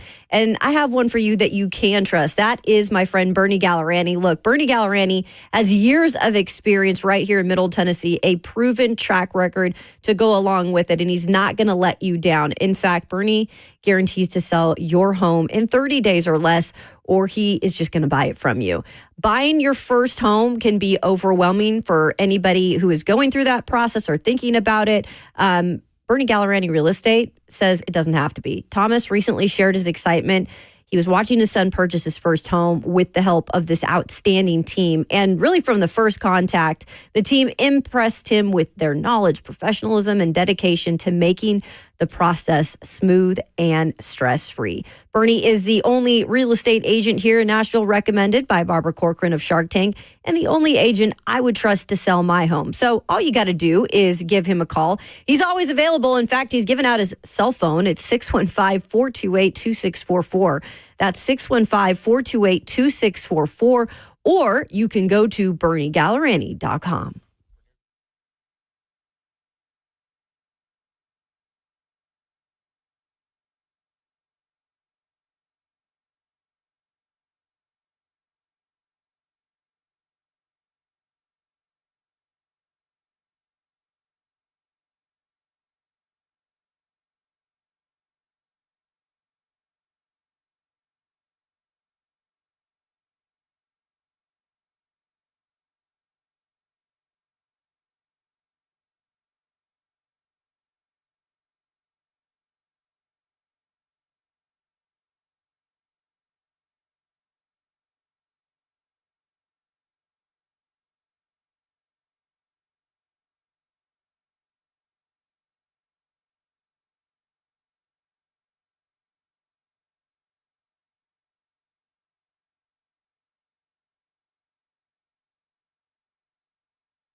RKW 104.5 The Zone, wrapping up hour number 2 in the first half of your Tuesday morning. 615-737-1045. What do you want the Titans to do with their first pick? Give me your dream scenario. DC in Nashville leads us off. Hey, DC. Hey, guys. How you doing? Good morning. First off, before I give you my scenario, Ramon, Jacoby Myers would be a perfect sleeper pick to pluck from the Raiders to give Calvin Ridley a running mate. Yep. You're 100% correct. And I know you guys are not really sold on moving out of the top 10, but listen to this scenario and see what you think. All the things that I've read, the best one so far is we trade to 11 with San Francisco. They give us number 11, obviously, a first next year, a third this year, a highly motivated Deebo Samuel. Ooh. And with the 11 pick, we take James Pierce Jr., which fills 2 major holes for the Titans. All right, you got me with the Deebo Samuels, okay? DC in Nashville. You got Not bad, me. DC. I don't know who the Niners would want. Because typically, if you're trading up to 1, you're taking a wide receiver. But maybe they love Travis Hunter. Maybe. You know, Not the likely, real but problem maybe. is Ramon would have to decide whether he was Deebo Samuel or Deebo Samuels. I ain't got a clue. He would have to learn. Right. He's not plural. Mike Just McDaniels. Put the parentheses with an S behind his name is all I need. Yeah. I cover both bases right Exactly. No S on Deebo Samuel. It's just Samuel? It's just Samuel, yeah. So the way Buck has the cha-ching for when he name drops, we should find Ramon every time he puts an S on something that doesn't have an S. Oh, that'd be awesome. We should do a cha-ching. Our pot would be huge. And then every 5 cha-chings, we get breakfast or something like that. Hey, a good one. Robert Walsh, your thoughts? I can deal with that. I could. Maybe what if we put it in the sauna fund? I would love to have a sauna, at the building, like here, and then we can all do. We have like sauna, sweat sessions. But we gotta have sessions. a key card. Because Okay, I'm I'm down not with letting that. stanky people around here get in that sauna. I'm down with That's that. part of it. Right? Where are we going to put a Just us. sauna in this building? I would downstairs. You seen their bathrooms downstairs? They like nice. The people that work downstairs nice. are always coming up here because they have no room down there. We could turn the And I hope they're promotions listening. closet into a sauna. I agree. I agree. I'm glad everyone concurs. With a key card. They're gonna take our space up here. Semantics. Good with an infrared sauna. I don't approve of I this. just went one yesterday. They're expensive to just go and do each time. They're $60 a pop. So why not have our own that we can just use? Amazon got a payment plan. Get one shipped right to the house. Mark is in East I've Tennessee up next. 615-737-1045. Hey, Mark. Hey, guys. Good morning. Morning. I ain't talked to you in a while, but you do a good job of listening or watching online every day. Appreciate Keep up the good work. Thank you. I got something kind of crazy, but I would not get past 2 or 3. Just the fact that I'm not helping Mike Vrabel out up in New England. I'm not trading with him at all. I don't care. But what do you think about, do you think Cleveland would give us Myles Garrett for number 1 and some extra picks or not? I do not. That's too rich for Myles Garrett at 1. That's just like, yeah, that'd be tough. Because they could still probably get a quarterback they feel at number 2. So it doesn't behoove them to do that. And also, if they're getting rid of Myles Garrett, is that where Abdul Carter comes into play? A good friend, TD, just asked about that, too. Shout out to Teron. By the way, I apologize to you last week, too, Teron. You missed it for standing you up again for cigars, all right? That's on me. He That's did. on me. I publicly He did apologize to apologize, you. I sure Teron. did. What was the question? As far as Myles Garrett for 1, but Right. of course, the conversation, if they get rid of Myles Garrett, that's Abdul Carter's spot. Could be. Could be. 100%. By the way, our guy is just called too. He said use. I listened to use. He threw an S on the end of use. Oh, Okay, boy. all right. He Yeah. probably Yeah, did I'm that not the just only for one. you. Although when you He point, probably when did it you just when for you you. point, there are 3 fingers pointing back at you. No, and that makes total sense, Yeah. right? If Cleveland's getting rid of him, maybe that's who they take at 2. But I'm fine at 3 taking Travis Hunter. Fine with me. Make him a wide receiver and/or corner. Either one makes this team better. Yeah, you got a lot of options. You do. You got tons of You them. do. You're in a good spot. Going back to 11 though with San Francisco, that really made my ears stand up. Yeah, I don't see San Francisco moving up to 1 because they're not taking a quarterback. Unless something really weird happens, but anything's possible, I guess. Anything's Titans traded possible. A.J. Brown for a bag of chips. What do they need, San Francisco? Money. Money. They need help on their side, too. They need to extend Brock Purdy. They can come up and get Ashton Jeanty considering McCaffrey. Yeah, McCaffrey's always hurt. McCaffrey's in Germany. They're getting healthy. Oh. Yeah. Lance Zierlein put his first mock draft out yesterday, and I always like seeing what teams are mad about what. He has the Jets selecting Ashton Jeanty in this draft. And Ashton Jeanty. Jeanty. Because you guys hear this? Because he wears jeans. Wait, that's what Buck thought, right? Yeah, Ashton correct. Jeanty Buck is at what the he called beginning of him? the season I literally convinced- thought it was Jeanty. I that's convinced Buck that they hilarious. call him that because he wore jeans underneath his pants. And Buck was like, no way. I was like, yeah, he said it helps the stability of his knees. And then me and Lucas had a great laugh. But everyone, That's they were talking hilarious. about how the Jets would take him at 6, and their fans were very upset. You can make Buck believe a lot of things in college Jeanty? football. I'm telling you, that is one of my favorite things to do because I'm a very good liar. I can just sell things, and just selling him a bad bill of goods is one of my favorite things to do to Buck. Up next, Tim is in Nashville. Hey, Tim. Go. Hey, guys. Good morning. How are you doing? Good morning. You know, I don't care who they trade for, but trade back to get more picks and sign a quarterback and get Jackson Dart and let him sit because he's not a bad quarterback. He's not bad. He's not bad. He's not bad, but is he good enough to give up a pick, in the third round or so, or even second round, that you really do need so many things on this roster? Thank you, Tim. Appreciate And it. I just don't know if rolling the dice on a quarterback that could be, again, i.e. Will Levis, Malik Willis, that's not really worked out in the past. So it's hard to say that could be a thing I could see them doing. But stranger things have happened here. The Titans aren't going to repeat the same mistake on being half in, half out on a QB and drafting them in the second round. They just did that with Will Levis. They're not going to do it again. That's why the last guy got fired. I'm almost getting to the point, too. I don't feel like there's going to be anybody dance with the Titans also at this pick. At one. That's my biggest concern. Yeah. With the number 1 overall pick. Because they will get calls. Everyone gets calls. Yeah, especially at you got number to. 1. I mean, Mike Bergonzi's talked about how, they've already got a couple calls. But are those calls worth what you think that pick is worth? Right. Not a guarantee. It's like, are you doing the middle school dance with those people where the arms are extended and you're not, or are you doing the what is it? The salsa? The dollar holler. Right. At Are you leaving Tennessee. room for the Holy Spirit, Exactly. or are you clinging at the senior prom? Yeah. Yeah. No, I need you to be all up on it. Like a Yeah. 90s Exactly. R&B concert. Yeah. That's the way you need to be dancing. Like a 90s R&B concert. That's what we're talking about real quick. At this point, though, I think it's Cam Ward. I didn't at first, but I see a scenario where it's not going to You're just be going to drop much. that at the end of that? What are we doing? It's just how I feel. You think Cam Ward's the Titans pick? It's hard to see somebody dancing with the Titans right now. I feel like in these So you're moments, saying they would pick a quarterback still? if you're staying at 1, you're taking a quarterback. I agree. Yeah. And I think the generational talent comment is getting blown out of proportion a little bit. Sure.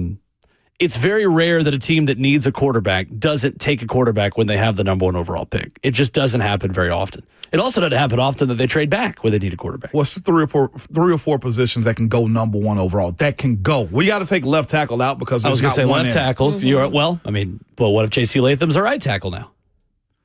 You're not going to take a left tackle number 1 edge, pick. right? Edge. Left tackle, edge rusher, How about- wide receiver / corner. How about corner? Yeah. Nah, you better be getting Deion Sanders if you're taking a corner with the number 1 overall pick. Well, I mean, left tackle, edge rusher, and quarterback are the 3 positions you're taking at number 1. Prime. This is how Yeah. Ramon hopes the Titans are dancing with that number 1 pick. Yeah. Yeah. I need all the GMs running to the dance floor right now. Can we get all the general managers to the dance floor? It's ladies' night in Green Bay. Let's see all the general managers. 615-737-1045. Commenter on YouTube says, Will has absolutely no idea what a 90s R&B concert is like. You're right. I'm about to find out in the break. It's a lot like this. I know about a lot of things. That ain't one of What's them. that one? Put your hand up on my hip. Second half of the show coming up. We'll take more of your calls on Titans' dream scenarios for the number 1 pick. Plus, there's one Vol that is falling down draft boards. What does James Pierce's NFL future look like? That's next. Goodness gracious.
What's going on? 8:02, good morning from the 104.5 The Zone Studios. I am Robert Walsh. Two marquee players on the trade block, one by request, one being forced. We'll start with Myles Garrett, 29, coming off a 14-sack season. He notes in his statement, while I loved calling this city home, my desire is to win and compete on the biggest stages, and that won't allow me to be complacent. The goal was never to go from Cleveland to Canton. It has always been to compete for and win a Super Bowl. On to Kupp, who is 31. He spent his entire 8-season career with the Rams, starting in 2017 as a 24-year-old rookie. In the 2021 regular season, that was one of 2 seasons in which he has played every game. So since then, he has only played in 33 games in 3 seasons with a season high of 812 receiving yards. If the Rams were to trade Cooper Kupp in a deal designated for post-June 1st, they would save $20 million against this year's salary cap. If the Rams cut Kupp this offseason, they will save $15 million in cash and accrue a $7 million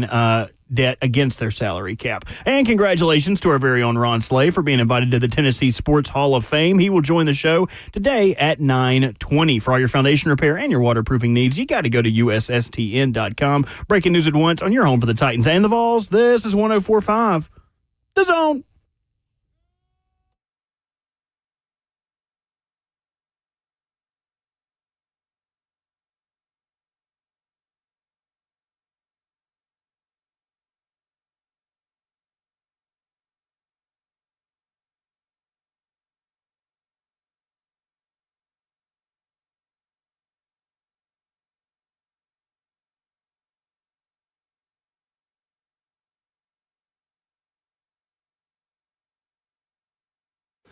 RKW, second half of the show, hour number 3, getting started on your Tuesday morning in lovely Music City. Spring has sprung for the first time for like the 4 times that spring will actually sprung until it's just summer here in Nashville. 615-737-1045, the number.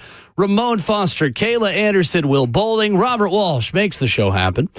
And coming up in 15 minutes, we'll be joined by VolQuest insider Austin Price, who will talk some Tennessee football and basketball here with us. We've been giving you our dream scenarios for the Tennessee Titans' first-round pick, and all 3 of us are dreaming of a trade back at this point. You can join us, 615-737-1045, to give your thoughts. Ramon, I wanted to ask you about something we've talked a little bit about off air, but not as much on, about James Pierce.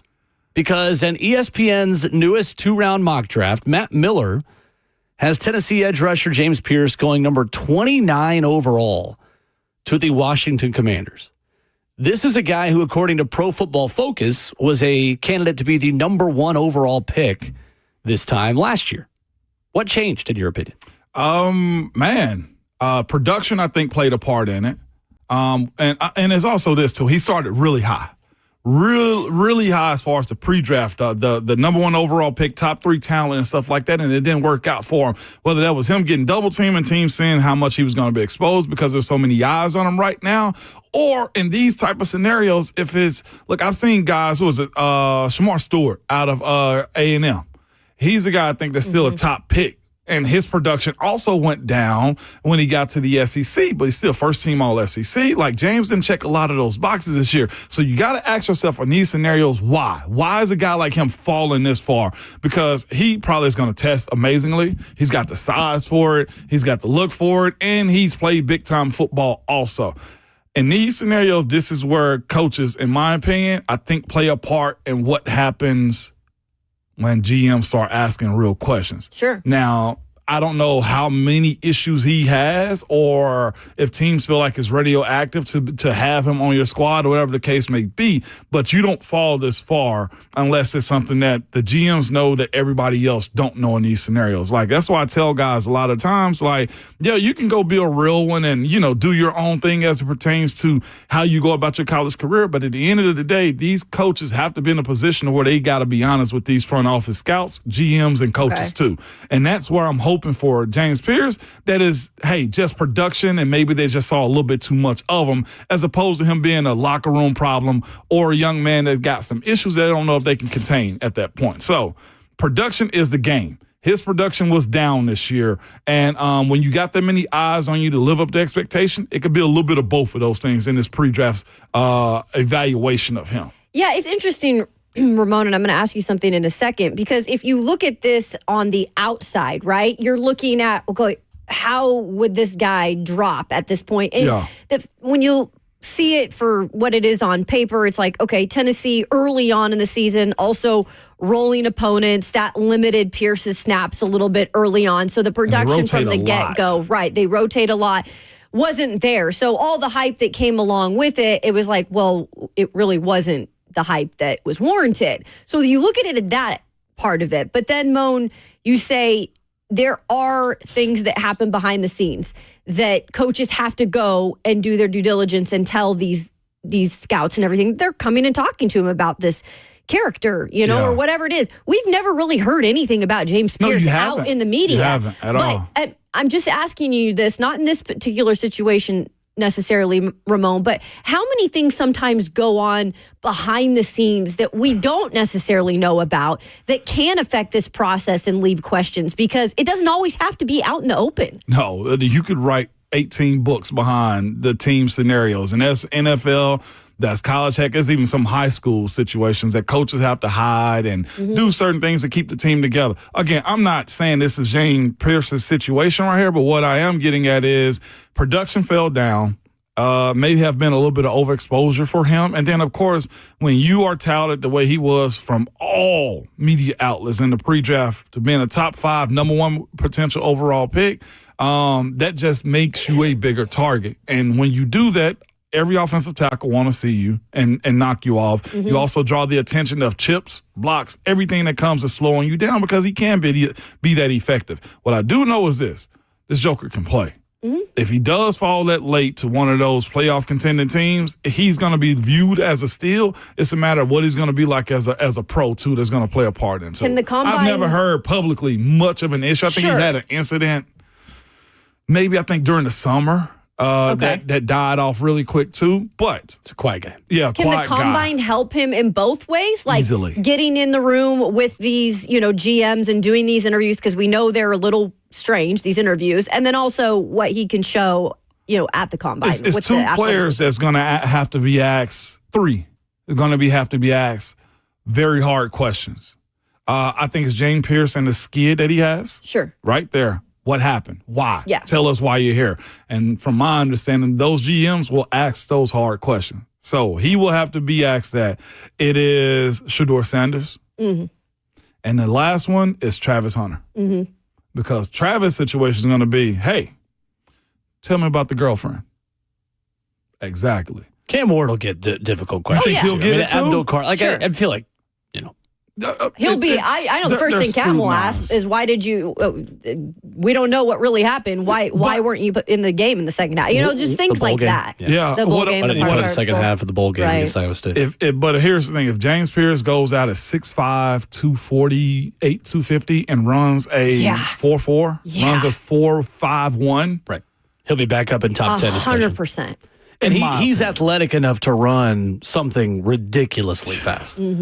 It's the production didn't match the intangibles this past season, and you can have the discussion of like, well, you mean he was going up against a lot of double teams and a lot of attention. That's fine, but so was Abdul Carter, and so were you've got to be pretty rich to be at the top of draft discussion. There's really no major excuses that you could make to be in that ball game. So James Pierce went from being the premier rusher in the SEC to a freshman in Dylan Stewart being the guy at South Carolina. You know what I'm saying? So combine will take care of a lot for him. The other thing that kind of hurts him is that there are so many different types of rushers in this draft that other guys could fill his spot if certain teams want a certain type of rusher. Like if you want a heavier dude, you can go with Shamar Stewart. If you want a lighter dude, you could argue that the pass rusher out of Georgia. There's just, I feel like there's a dearth of pass rushers that push him down. Jalen Walker that push him down the draft board. And Michael Williams.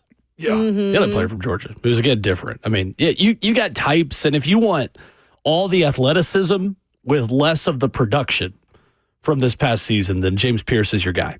If you want production without maybe as much of the other stuff, you get Mike Green from Marshall, who I think has played himself into a first-round pick. I think so. He very well could Maybe have. even ahead of Pierce. Dan Jeremiah has James as a 20th ranked prospect right now. Yep. Yeah. He's only 21 years old, too, so still a young prospect, not like one of these elder statesmen who have been playing forever. Your boy Anthony Belton from NC State. I'm telling you, dude. Hey, they call him Escalade, but you might as well call him a daggum, I don't know, call him an old-ass tank. What was OJ in? What did OJ get called? A Bronco, white Bronco. Call him an old white Bronco. That's what he is. Anthony Belton, you are a Denver Bronco. 615-737-1045. Jeremy in Nashville with the trade proposal. What's up? Hey, good morning, guys. I'm pretty much with you guys about the whole trading back. You know, what team is going to entertain, giving up the most, picks in the future draft or something like that? Because, let's be real here. The building of this team going forward to be competitive when they get that new stadium is it's starting, I feel like, with this draft. And they've got to start making some legitimate picks to build the foundation for the future of this team. And I have some conversations with people, and I have an unpopular opinion, obviously, but I think that they ought to start entertaining what it would look like to get something out of Jeffrey Simmons while he's still got some stock in him to build for the future. Because, again, how many years are we away from having this team actually legitimately competitive? And by the time we get to that point, what does he have left in the tank? So, and then if they do draft one of the quarterbacks, they got to be prepared to sit them. Because you look back to the future of the NFL, how many players do you get like Jaden Daniels? It's just not the realistic outcome, Right. Patrick Mahomes sat. Aaron Rodgers, when he was, good at one point, very briefly with Green Bay, he sat. So, if you want somebody to actually be productive and be the future, the realistic option is to sit them. But that's all I got. I'll talk to you all later. Thank you, Jeremy. Yeah, Jeremy. And that's the thing, too, that it's hard to say, too, because I'm a Cam Ward fan. I would love for them to draft him, but it's hard to say you pick a quarterback at number 1, 2, and even have him sit. I'm agreeing with you. They should, but I just don't know if that can be the mentality. Coming up next, VolQuest's Austin Price. We'll talk Tennessee football with a staff change on the horizon and a little bit of hoops with the Vols hosting another top 25 opponent tomorrow night in Knoxville. Austin Price joins us next.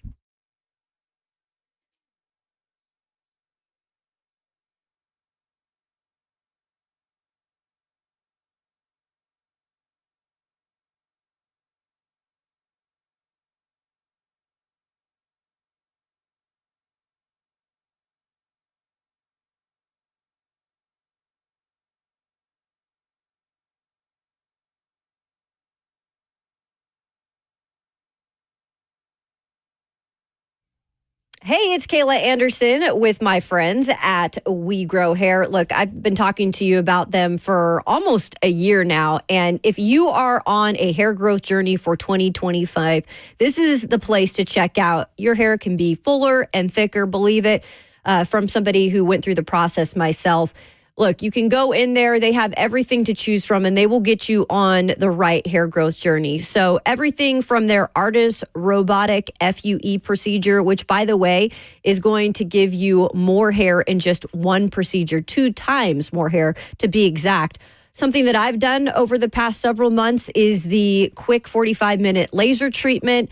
You go in, you're under the light for about 30 to 45 minutes, and you're out the door and going about your day. You could also try their PRP treatments. That's for men and women, and you can see hair growth from 1 to 2 months that quickly. Backed by the only company I trust to help my thinning hair. It is We Grow Hair. You can call them right now for a free consultation, 615-376-6010. That's 615-376-6010, or just simply go to wegrowhair.com.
That's Austin Price's music on RKW.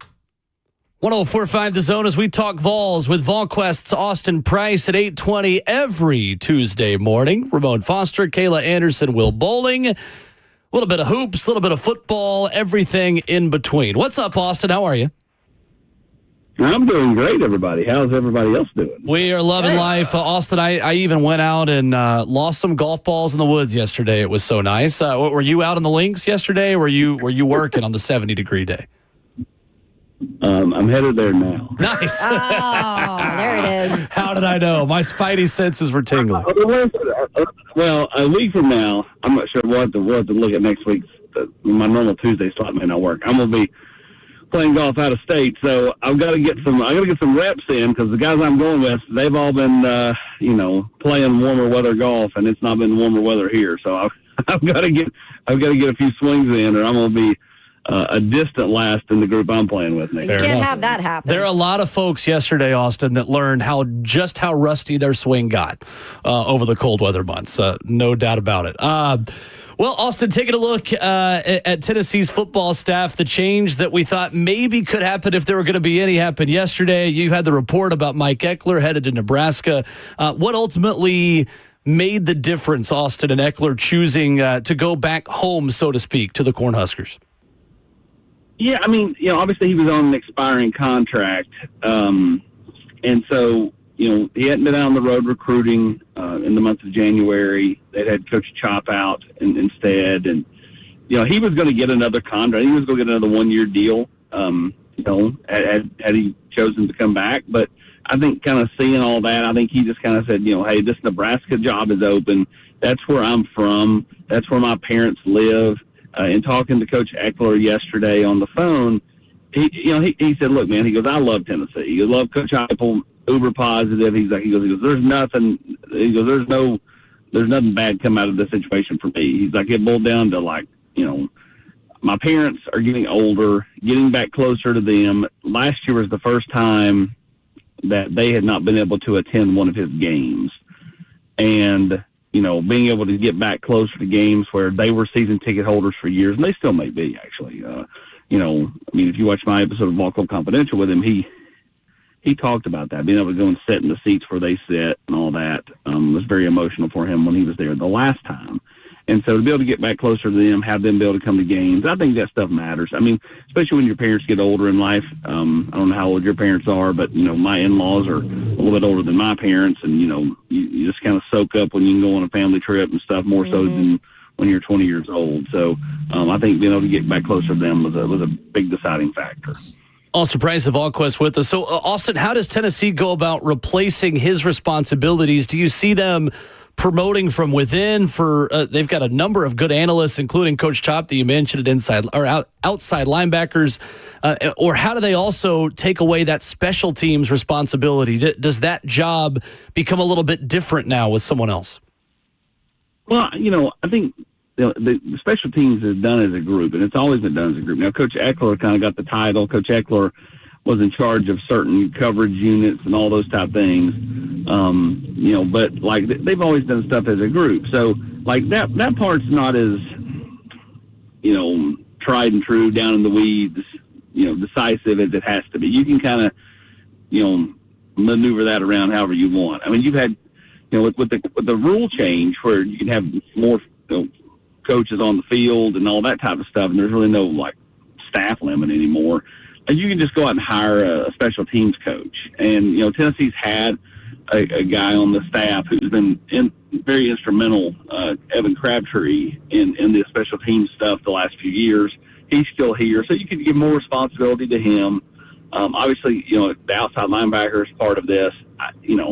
I'm sure Coach Heupel will look at it, but I would be shocked if it's not Coach Chop, his name is LaVorne Harbin from the state of Alabama. He's been very instrumental in Tennessee's recruiting efforts the last several years. And, so I would be shocked if it's not him.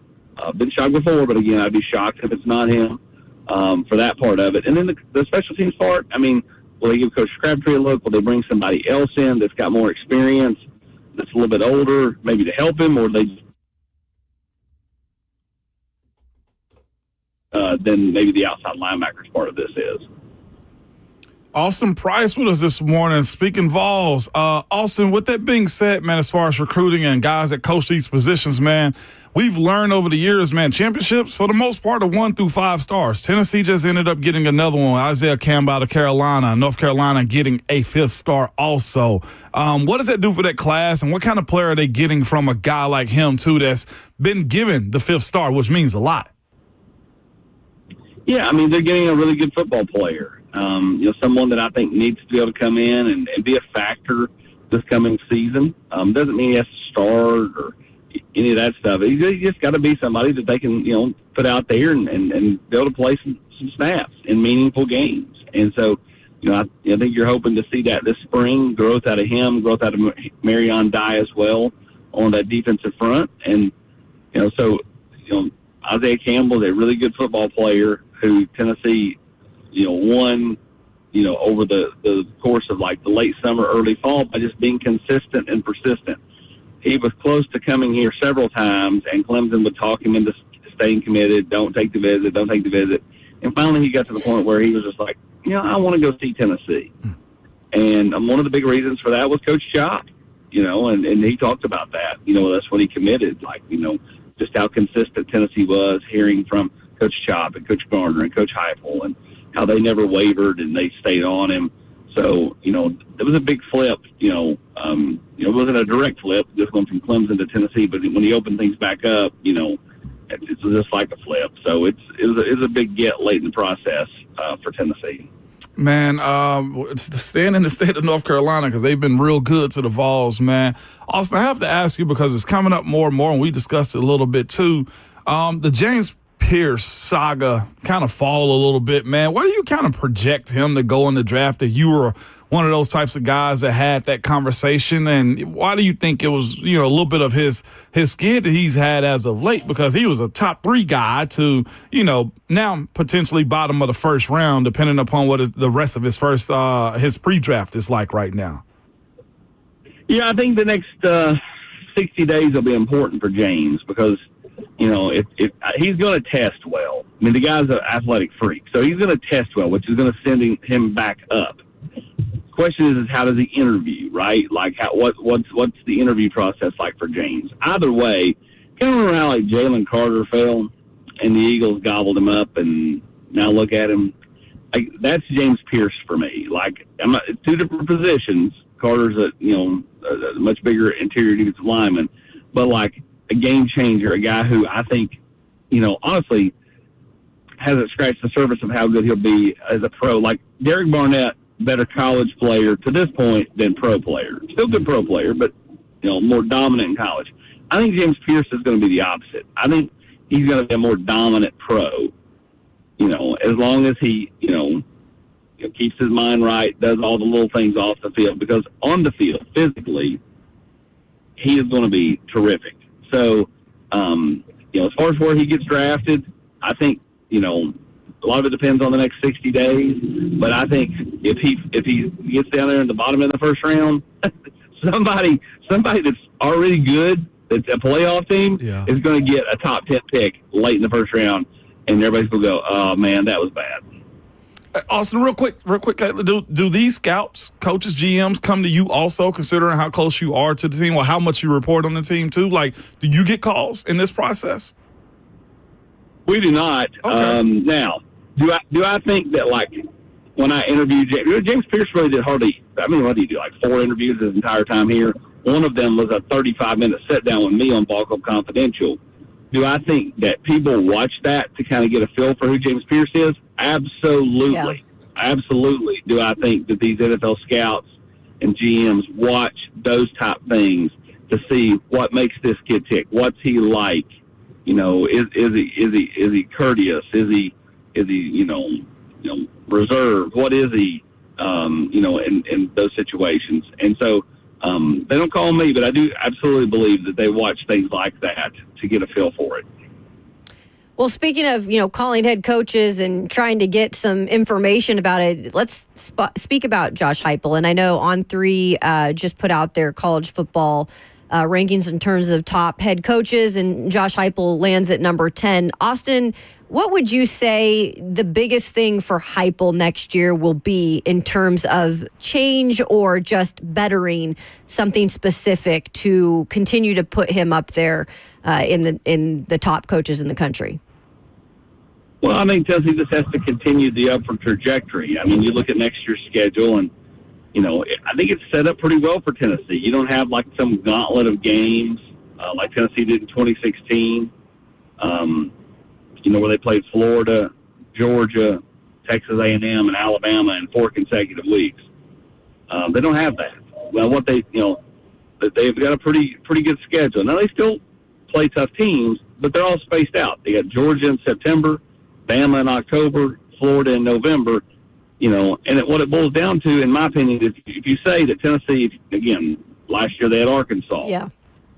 The year before that they had South Carolina, or 2 years ago they had South Carolina. Like, they've had kind of these hiccups, but if you say they're going to beat everybody they're supposed to beat, then it comes down to, can they win one of the big three, which means that you're doing something that you've not done under Josh Heupel, and that's beat Georgia, or you're doing something that you've not done since I was in college and Ramon was in high school, and that's win at Florida, and Will was in elementary school. That's right. At Florida or at Alabama. You've not done that since 2003. So you've got to win one of those three. That puts you back at 10-2, and probably based off of 1 year of history, back in the college football playoff picture. So I think you want to continue the upward trajectory. You need Nico to, become who everybody hopes he is and believes he can be. And, that comes back down to coaching. It comes back down to Coach Heupel. So, I think for Coach Heupel, it's winning at least one of those three next year and then doing what you're supposed to do against the rest. So one of those weapons for Nico could be Mike Matthews. And I think some of the things that we think about him when talking about him as a player is he's athletic. He's got the playmaking ability, Austin. How do you see his role this year in this offense? And do you feel like he can be that guy, and why? Yeah, I mean, absolutely I do. He's got a lot of talent. Obviously somebody that has to build off what he did maybe near the end of last season. But Mike's a guy who's going to play outside. And, I think this spring's big for him. It's also big for Chris Brazzell. It's big for Braylon Staley. All those young receivers need to take a step, especially the ones that were here last year. The true freshmen, Amari Jefferson, maybe not as much pressure on them. But the pressure's on that group that was here a year ago. Even if you redshirted or played very little, you've got to have a big spring, in my opinion, because Nico needs that. Nico needs as much around him as he can get. So, Mike needs to really take a step and be that dynamic playmaker that they believed they were getting when they signed him out of Parkview High School a little over a year ago. Also, Price of Onquest at On 3 with us. Austin, switching gears to the Hardwood. I know you got the chance to sit down with Darlin Stone Dubar on the Vol Club Confidential. A great discussion you can get at volquest.com. Austin, what's it going to take for Dubar to take that next step? We've seen it in flashes. We saw it a little bit over the weekend again against Florida. But where can he help this Tennessee team the most, in your opinion? Just kind of, continuing to flash. Take advantage of your minutes, maximize your minutes. You're right. At different times this year, whether it was the 3 against Illinois, that putback dunk a few weeks ago in a big conference game, the block, the other night against Florida. It's not like he's just a 3-point shooter. It's not like he's just a guy that slashes. He's flashed in a lot of different ways. Now, consistently flashing, he has not done. And so I guess for him, it's become more consistent in your flashes. Because there have been moments where you're like, man, that was athletic, or wow, that was a gutsy shot, but it's not been consistent. So I think it's just being more consistent. I mean, he talked about, finding his place, finding his niche, his role on this team. And I think he's finding it more and more, and that's good because Rick needs to be able to turn to the bench, and you need more than just Jordan Gainey coming off the bench that can score the basketball. Cade Phillips gives you some juice down low, and then to be able to get Dubar to start knocking down some shots, I think is big, for the rest of the offense. Austin, it certainly catches my attention when a basketball prospect is compared to Zakai Ziegler. And 4-star, 5'9" point guard Chance Mallory was on campus over the weekend. How big of an impression did Tennessee make on him, and where do they stand with his recruitment? Yeah, I think Tennessee has done a nice job there. Obviously, I think there is a correlation there just because of the size. Right. And, I think he understands that's why he's going to get compared. And, I think the staff has done a good job with him to this point. Tennessee's, obviously recruiting multiple point guards, recruiting the Collins kid as well, out of the St. Louis area. They're trying to find the heir apparent to Zakai, and I'm sure they'll probably, if I were a betting man, I would tell you they'll try to land one high school kid, and then also go to the portal for a point guard as well, because you're not going to rely on a high school kid right out of the gate in most instances. So, I think the portal will have to be very important for Tennessee, going forward, and especially at that point guard spot. But Tennessee's done a nice job with him. Love it. Great stuff as always. Austin Price of VolQuest on Twitter at Austin Priceless. Again, check out the Vol Club Confidential as well with Darlin Stone Dubar this week. Always a great way to start the week. Appreciate it, Austin. Thank you, sir. Thanks, Austin.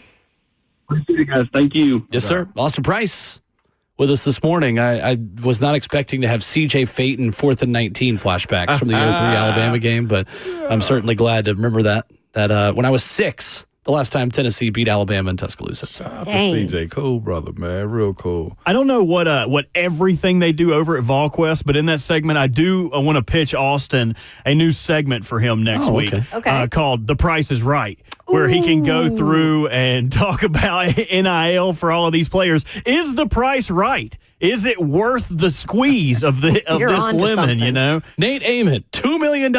Is the price right? 5-star That's forward. actually Tennessee really wants cool. I like basketball that. next year. I'm with it. If he doesn't like it, No whammies. Does he get to hold the long mic that Bob Barker used to hold? God. Perhaps. I'm down with that. I'm down with that. It also makes you look more slender. That's why they like the long mic. The short and fat ones don't do it for me. No, your hands look kind of chubby, There you go.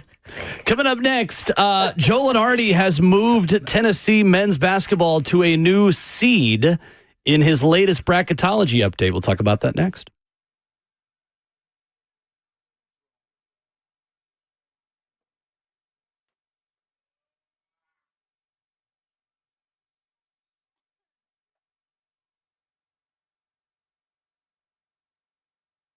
It's Ramon Foster, Hiller Plumbing, Heating, Cooling, and Electrical. Y'all letting you know, man, listen to me. Hiller's been in business since 1990, and they are family owned and operated, man. Jimmy Hiller was recently named among the most admired CEOs around, man, and that's because of how he truly cares for his team and clients. Yes, the clients too.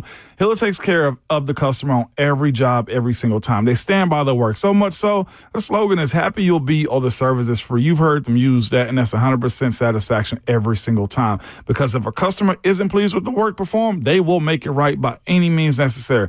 They always send a professional, experienced, trustworthy technicians to come out to your house. And yes, they put those blue covers on so they leave your house clean and better than when they found it. Of course, if they got to work on something, it's going to be better because Hiller always delivers, all right? What they also deliver on is true transparency pricing. What this means is this. There are no hidden fees, no added costs, no surprises when you get your bill. Whatever they tell you is exactly what it's going to get. They itemize the parts and labor separately. It's a team you can trust. Simply go to happyhiller.com today for more details or bookings.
Wrapping up hour 3 of RKW. And if you miss any of the discussions here on the show, you can check them out wherever you download podcasts. On Apple Podcasts or Spotify, go there and subscribe to the Ramon, Kayla, and Will feed. It helps us. It is free to you. And you never miss any of the interviews you like to hear, like Austin Price dropping the knowledge that Coach Chop is very likely to be Tennessee's outside linebackers coach, replacing Mike Eckler. And you'll also hear Ron Slay coming up in a half hour, so you don't want to miss that. 615-737-1045. Tennessee is a 1 seed again, according to Joe Lunardi. Saw that, man. Interesting. Tennessee 5-4 in the SEC after a shorthanded win over Florida, 64-44. According to Lunardi, before Iowa State's loss at Kansas, moved Tennessee back up as the number 4 overall seed in the final 1 seed. That is still something Tennessee basketball has not done. Would absolutely need has that, never man. been a 1 seed. Be big if they in program were. history. It would be, man. And here's the things too. You ask yourself, what did you just say that they are in the SEC? I got it right here. They are 5-4 in the SEC. But it's the SEC. Like, besides Auburn, really. And here's the thing: the one loss.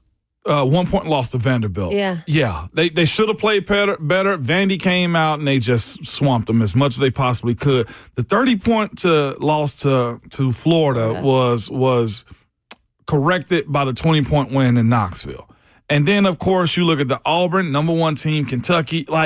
It's the right losses that got the Vols back up. But, their losses aren't to a team that's, respectfully, MTSU or losing to Illinois earlier this year. They found ways to win I was going to say football games. They found ways to win basketball games, right? And here's the other part of it, too. They won this past weekend without 2 major contributors. Right. I think they were playing with, Will, you mentioned 7. Bishop Boswell being one of those guys. Kate Phillips coming off the bench. Correct. No Zakai.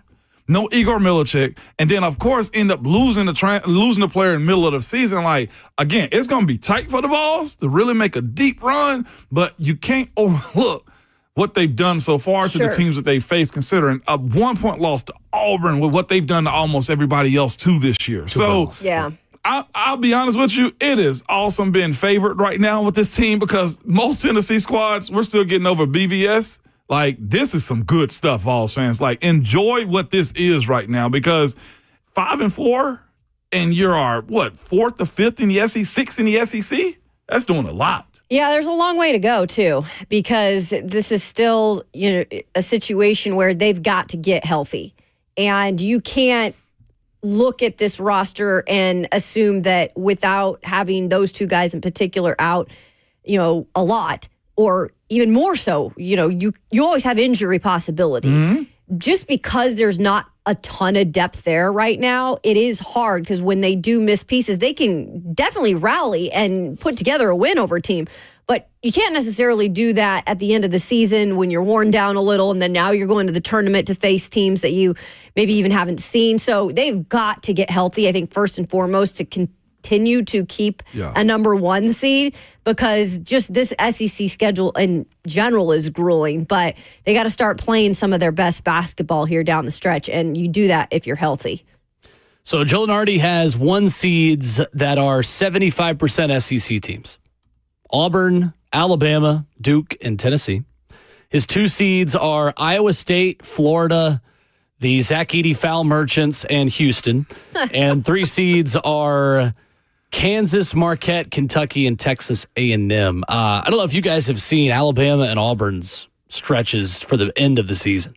Alabama has got a gauntlet to finish the year. I think every team is ranked for Alabama the rest of the season that they play. Yeah. They are. Georgia was I guess the last Vandy isn't ranked anymore. Otherwise, it would be. But yeah. I'll say this too. That Texas game that Alabama got to play won't be a cakewalk either. There is no such thing as a cake. Even South Carolina, who's winless in the conference, can get you. Will not be a cakewalk, man. You're right. And they got to go to Knoxville on March 1st. They do. They got to play Auburn twice. They got to play Auburn twice. So there's going to be movement. I think the lesson is for Vols fans that feel like the sky is falling, the first sign of trouble for this season. You're not alone. I mean, Iowa State lost at home over the weekend to Houston, right? You've got a lot of different things that are going on around basketball, and Duke is just kind of cakewalking through a really bad ACC. They've really hardly been challenged all season, other than just by Auburn.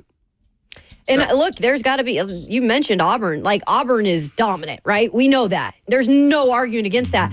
Auburn has also, at times, when they've been this team throughout the season, they've had times where they've dipped. So every team has got things they have to work on to be able to be the tournament team they want to be to make that deep run. They can look so good throughout a whole season sometimes, and then sometimes we see the dip. It was Kansas State that beat Iowa State. That's right, in Ames by 19. Yeah. Like at home. So Iowa State's lost 3 games in a row now after they lost to Kansas last night. It's a grueling schedule for any team. Houston continues to do what they're doing. Big team, man.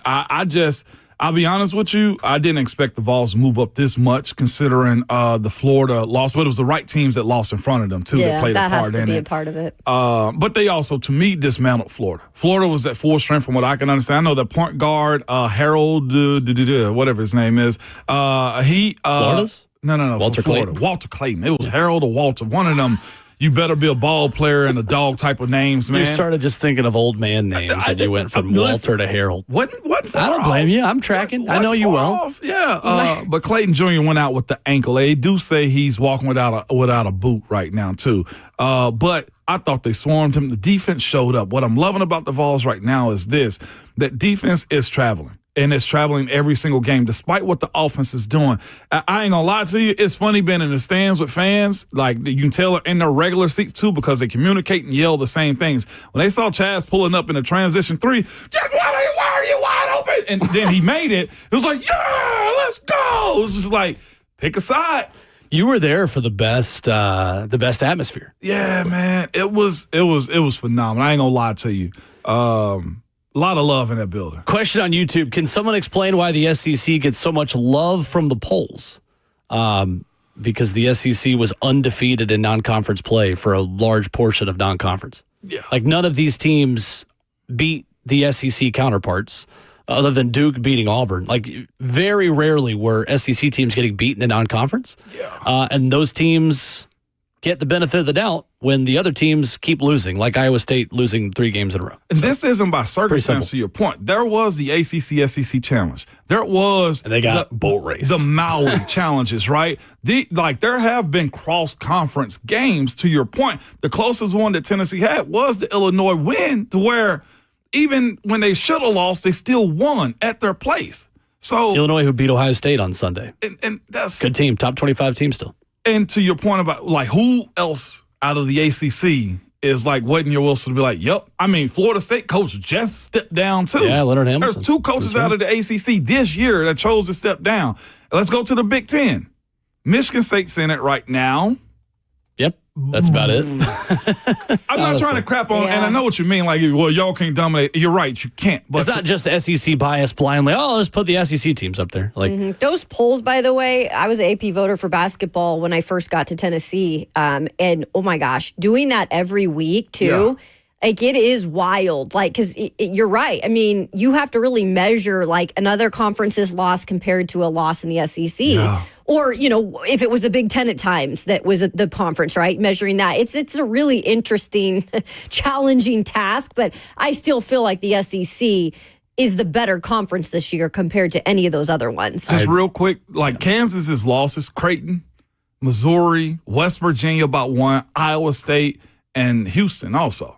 So they got Kansas ranked 17th in the new poll. 17th. Memphis back up to 15. Are they really? I forgot about Missouri, Memphis. who Tennessee plays tomorrow night. And Vandy, stop teasing us. Be in the top 5 or not. I'm top 25 or not. They got knocked out too. That was just a rough loss the other day. Yeah. It was rough, but we're seeing this. Just random big time blowouts in the SEC too. Vandy back in action in Gainesville tonight. At Florida. Ooh, that'll be interesting. That will be interesting. Vandy at Florida, Kentucky at Ole Miss, Oklahoma at Auburn, the slate of SEC hoops tonight. We will dive into all of that with our good friend Ron Slay coming up in just under a half hour. But when we come back, there was a story from over the weekend we didn't dive into yesterday. Brian Callahan compared Shador Sanders to Joe Burrow. Do we care? That's next.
What's going on? 9:01. Good morning from the 104.5 The Zone Studios. I am Robert Walsh. Two marquee players on the trade block, one by request, the other being forced. We'll start with Myles Garrett, 29, coming off a 14-season sack. In his statement about requesting a trade from Cleveland, while I loved calling this city home, my desire is to win and compete on the biggest stages, and that will not allow me to be complacent. The goal was never to go from Cleveland to Canton. It has always been to compete for and win a Super Bowl. On to Kupp, who is 31. He spent his entire career of 8 seasons with the Rams, starting in 2017 as a 24-year-old rookie. In the 2021 regular season, that was one of only 2 seasons he has played in every game. Since then, he has played only 33 games in 3 seasons with a season high of 812 receiving yards. If the Rams are able to trade him with a designated post-June 1st tag, they will save $20 million against their 2025 cap. If they cut him this offseason, they will save $15 in cash. And congratulations to our very own Ron Slay for being invited to the Tennessee Sports Hall of Fame. Ron will join the show at 9:20 to talk about it. For all your foundation repair and your waterproofing needs, you got to go to USSTN.com. Breaking news at once on your home for the Titans and the Vols. This is 104.5 The Zone.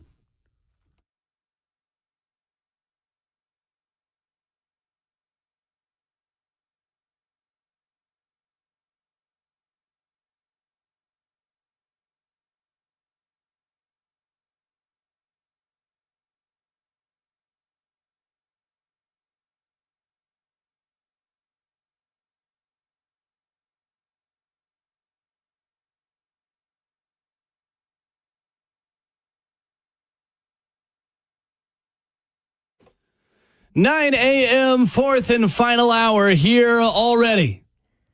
Hope you didn't blink. You missed a heck of a radio show if you did. Ramon Foster, Kayla Anderson, Will Bowling, 615-737-1045.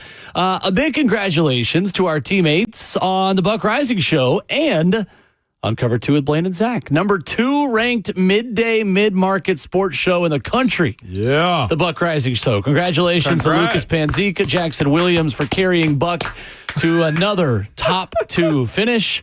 And congratulations as well to Blaine and Zach. Again, new show. They'll continue to rise. Absolutely. As well. Coming in at number 14 as well. Big congrats to them.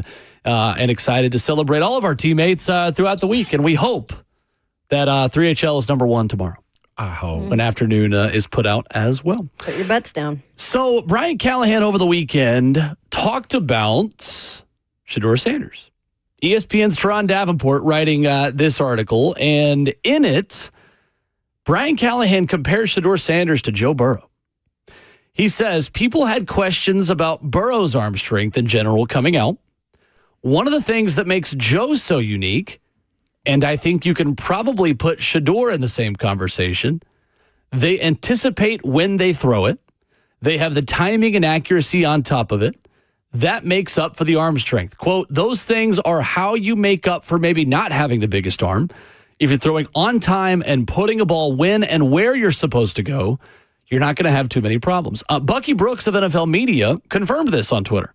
Said the comparison between Sanders and Burrow is not as crazy as some would think. Both play the game like pass-first point guards, showcasing touch, timing, and anticipation instead of superior arm talent.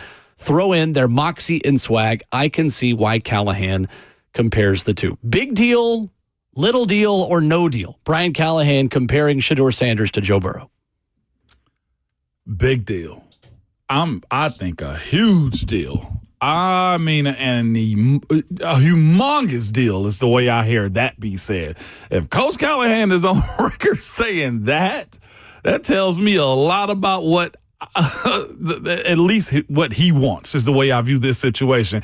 If it's what he wants, it sounds like to me he's had Joe Burrow at home. He knows what he looks like on the road too in Tennessee. Him, whether painting this up to create draft capital or whatever the case may be, he's very telling in that. Again, I think one thing we've learned over the course of the year and covering Coach Callahan, he's an honest guy. It ain't much he won't say within reason. And it seems to me that he at least has a crush on Shador Sanders as it pertains to the way an offense is supposed to be ran. When you speak about the things that the Titans said they wanted in the quarterback, or guys, when he did his Easton Freeze interview, being able to compute, being able to make plays, being able to not – he described, and I wrote it down too, he broke down what were some of the things that Will Levis didn't do. Will Levis had to have the offense going in one direction and stack it up and tier it 1, 2, 3. Other quarterbacks like Joe Burrow and, across the league, Josh Allen. Well, I don't want to throw Josh Allen in that, but you can go from right field to left field to middle and find your guy. And it sounds to me that that's what he's talking about as it pertains to Shador Sanders and how he can anticipate throwing a guy open. That is, to me, telling.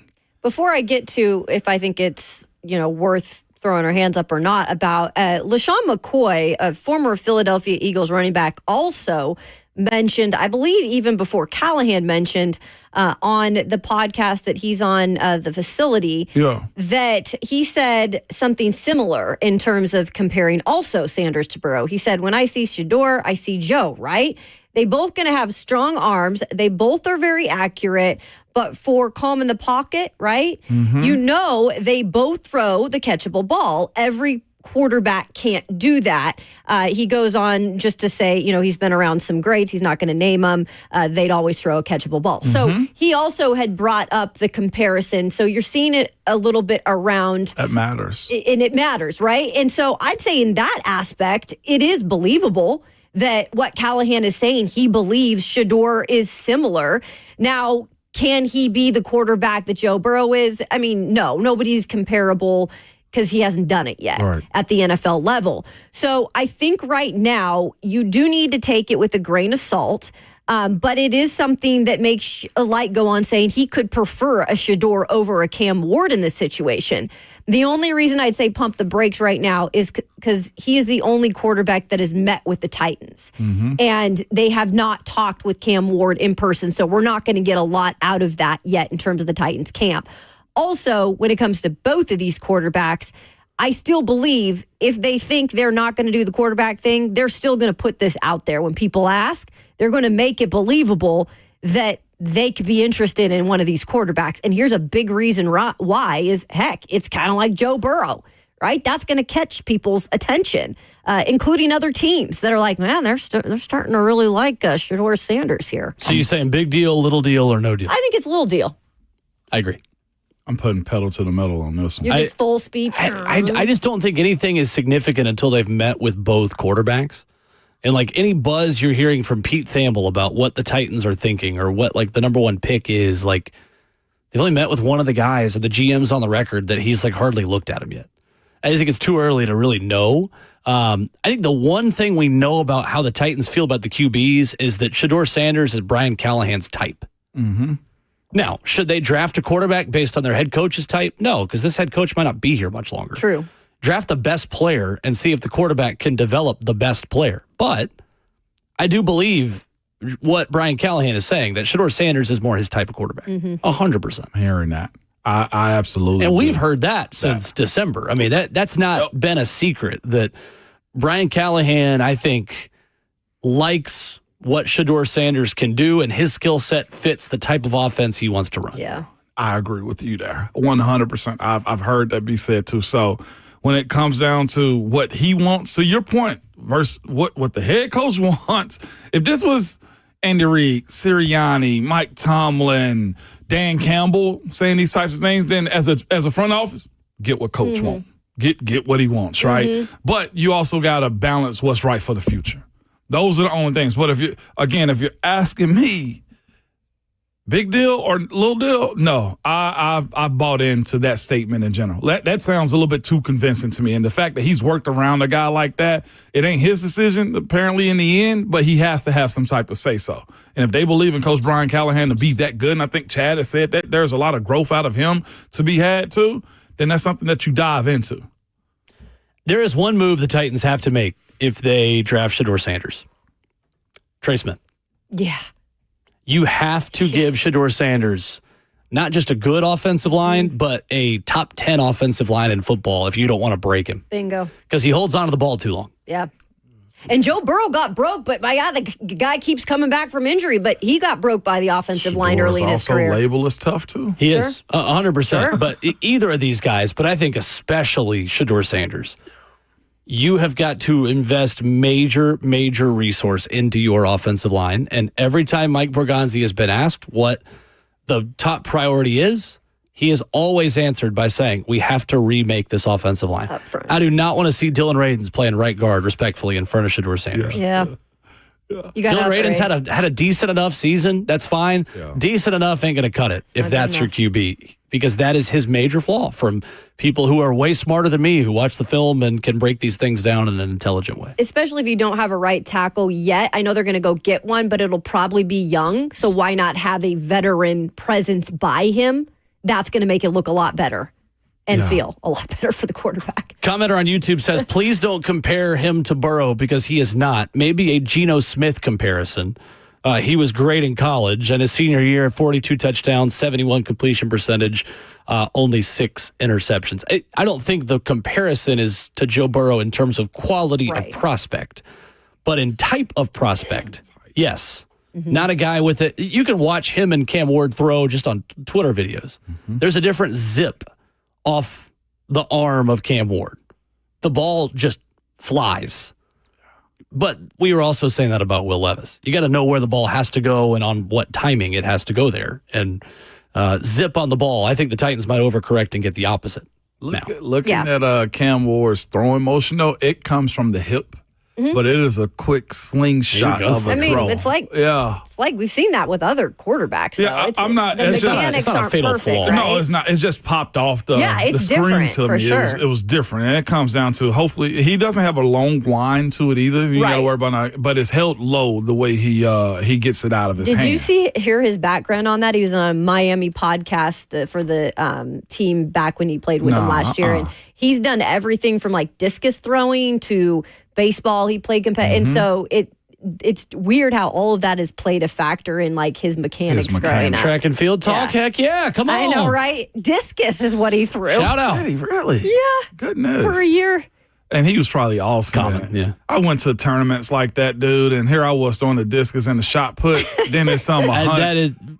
Dude, discus couldn't be more different though than quarterback play. I don't know if that has any impact on it. But I'm telling you though, it's an interesting podcast to know about the background of the sports played. Yeah. Don't specialize, kids. Do everything you can. Do everything you possibly can as long as you can. If you're good enough to. I'm not. I wasn't, but you might be. If you're listening to this, he was punted. You're athletic. You're more athletic. I also got basketball letters too. Hoops. In high school. Ramon said, "Don't you don't sell me short." Some of my first recruiting letters were from basketball. Also, I mean, you probably could have played first base and done the split for the stretch. I was scared of baseball. Who was your first recruiting letter from? I forget. My first recruiting letter was from who was it from? I remember mine. My first one was a big deal. May have been Tennessee State. Okay. Oh, okay. Yeah. My first one was from UNC Asheville. UNC Asheville. Who that season in cross country, I think had finished last in the South region. I would have been perfect. Oh, my. And I would have actually finished my career there because I was so bad. Soon after that, Binghamton College in New York was like one of my. It was basketball. Yeah, that was for basketball. I was still trying to figure out what I was going to do. Yeah, in New York. I had one from Art University, which is a real school. Art University, University of Art, I think, and I'm serious. It's a really good Division II cross country program. No way. I don't know if they're a good program. They should not have been mailing me, but yeah. I'll never forget. I slipped through the cracks. Tennessee State tried to get me to commit like right on the spot. Their coach came to my house, just like, "Hey, we could do this now." Like we could, but we're not going to. Tennessee's coming tomorrow. We're not going to. 615-737-1045. Tennessee Sports Hall of Famer Ron Slay joins us next.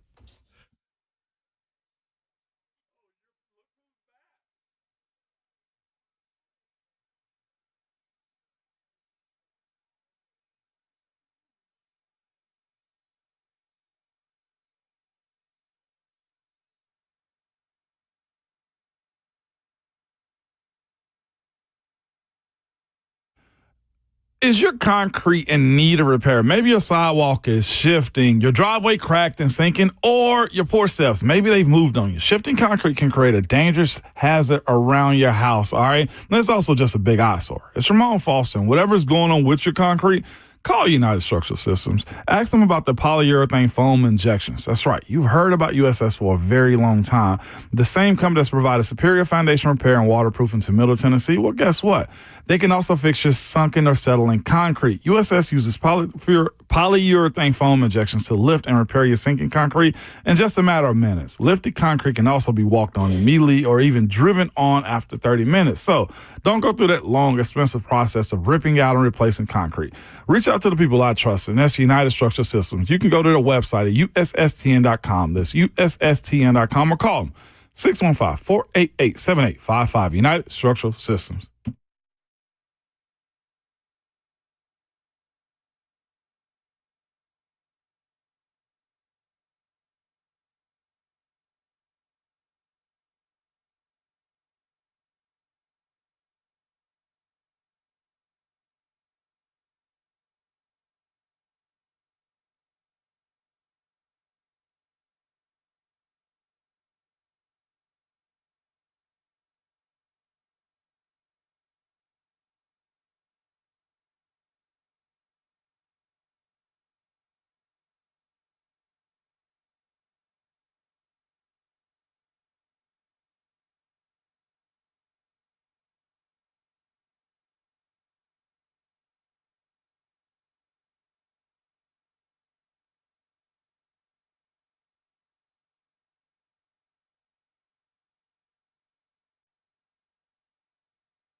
RKW 104.5 The Zone continues in our number 4, 615-737, 104.5 the number.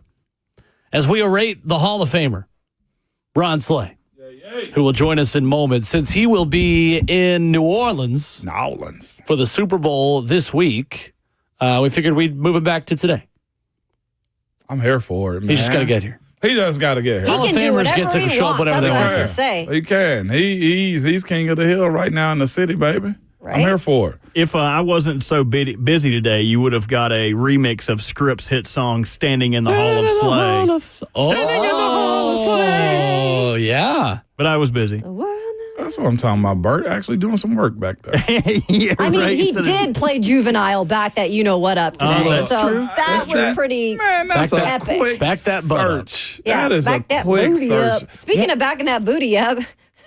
And ladies and gentlemen, joining us now in studio from Nashville, Tennessee, standing at 6'8", the pride of Pearl-Cohn High School, Nashville's finest, the Tennessee Sports Hall of Famer to be. Please welcome Ron Slay. What's happening, good people? What's up? Congratulations. Man, appreciate it, man. Yeah, man. That's awesome. Did you even, I was surprised you even got back to my thank you text yesterday because I heard from Babsy when you were out of the room that your phone was blowing up. Yeah, it was blowing up, KK, man. I appreciate all the messages too, man. I tried to respond, man, to as many as I could. Good at that. It was quite a few.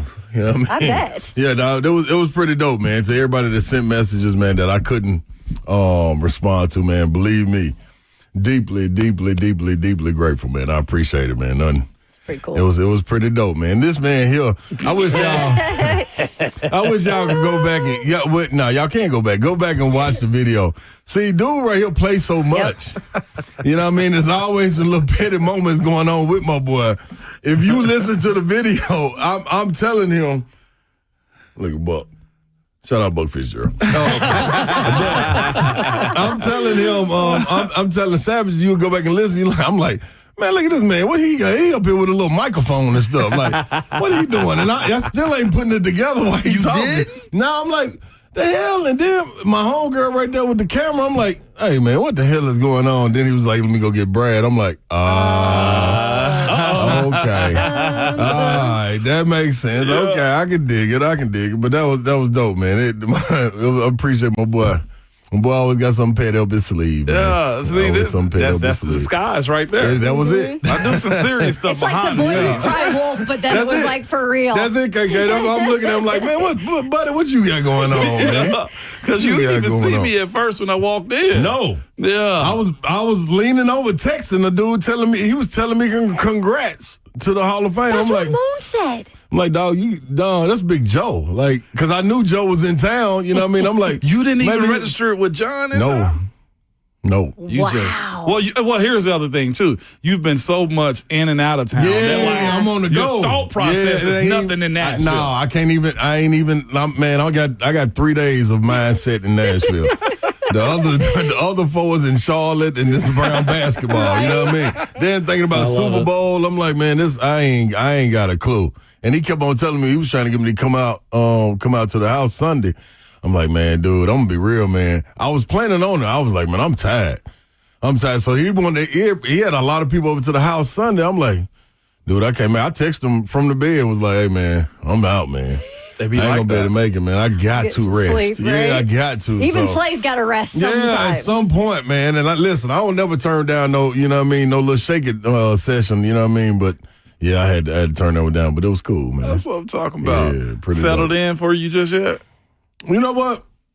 I was thinking about it last night and then this morning. Then I was sitting in the barber chair just a minute ago, man, teared up a little bit. Just because, man, I ride through the city and, you know, man, I see the places that I grew up. Like, I grew up all over the city. You know what I'm saying? And then the messages that come in, like, it's so many people that inspired me and that I looked up to. Like, I was always the young pup.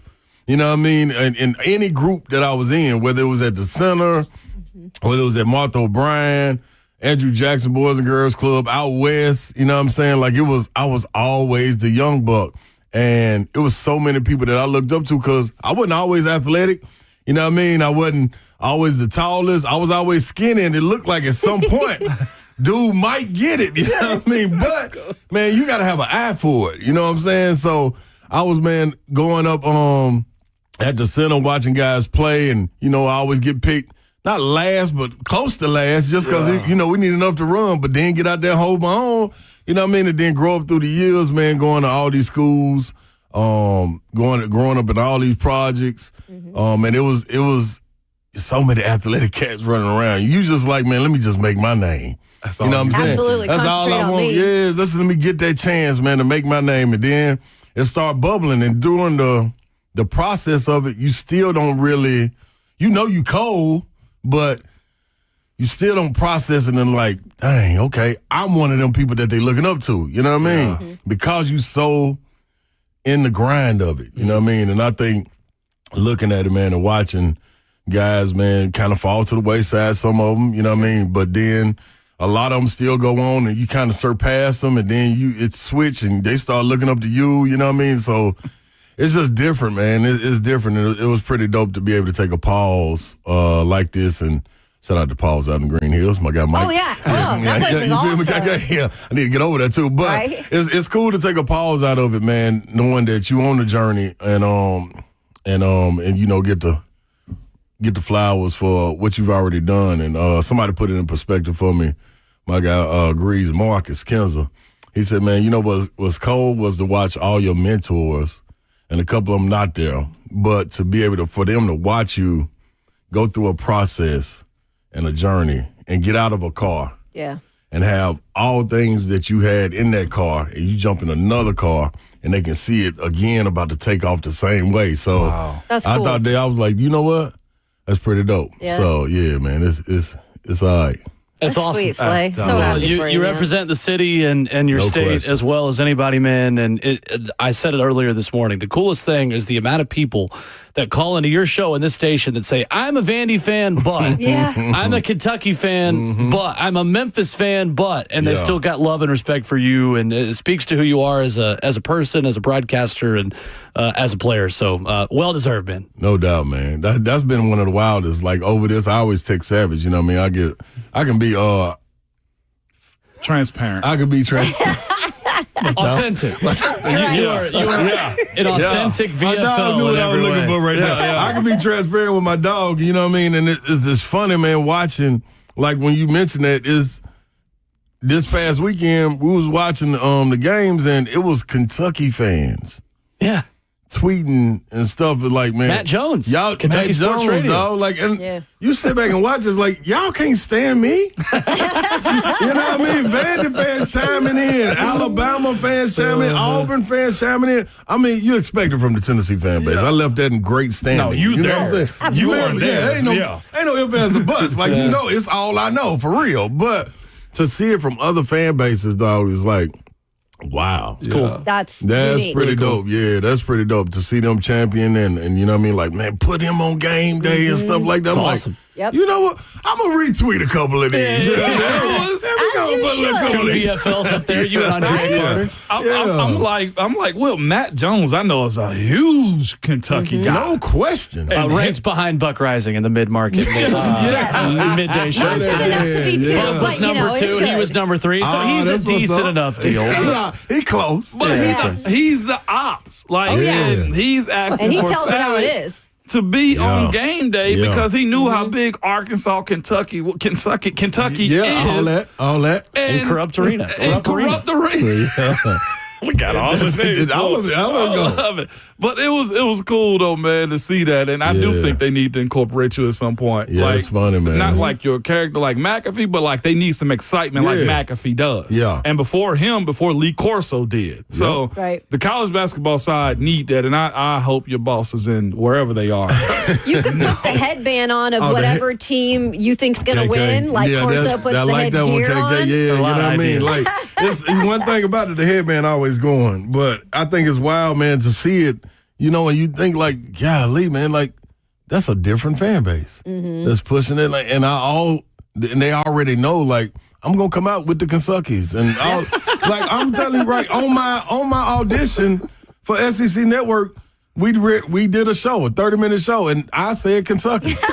Peter Burns was like, what? Wait a minute. Say what you just said again. I said, man, it's Kentucky. That's who it is. Like, it is what it is. I can give them props, too, though, at the same time. Yeah. You know what I mean? But, man, I think all of it, man, when you embody what that means is this Hall of Fame and all that, man, I got to go in being me. Mm-hmm. You know what I'm saying? Like, this wasn't no sugarcoat. You know what I mean? Like, hey, dog, this is the same dude you saw sleeping in the van, the same dude you saw sleeping in mansions, the same dude you saw with the busted shoes, with the F going off the force, the same dude you see with the Louis Vuittons on. Sure. You know what I mean? It's the same one, regardless.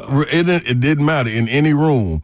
You know what I mean? You was going to get the same thing. So, man, I appreciate it. Shout out to Brad and the board of, the board of trustees, the directors. People in power. People in power. That's right. You know what I mean? And from all walks, man. The tip of the caps from, it's a lot of universities here, man. You know, and I didn't go there, but they tipped the cap, so shout out. That's awesome. To them. Yeah. Speaking of, I got one real transition to your own university. I got to because I'm geek for my guy. We're going the same way. Yeah, we're going the same way. This past weekend, we can talk about the game. That was huge. But also, I told Willem, they got a new saying at the stadium, too, for you. It's going to be a little grainy, but it's awesome to play on air. It's clean, too.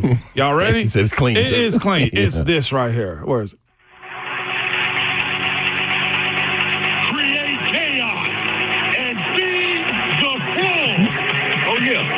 And go ball, because that's all I know. And the crowd. The crowd is doing it with you. That's awesome. In Thompson Bowling Arena Saturday before the Vols put a beat down on you. Cool. How many times did it take you to record that?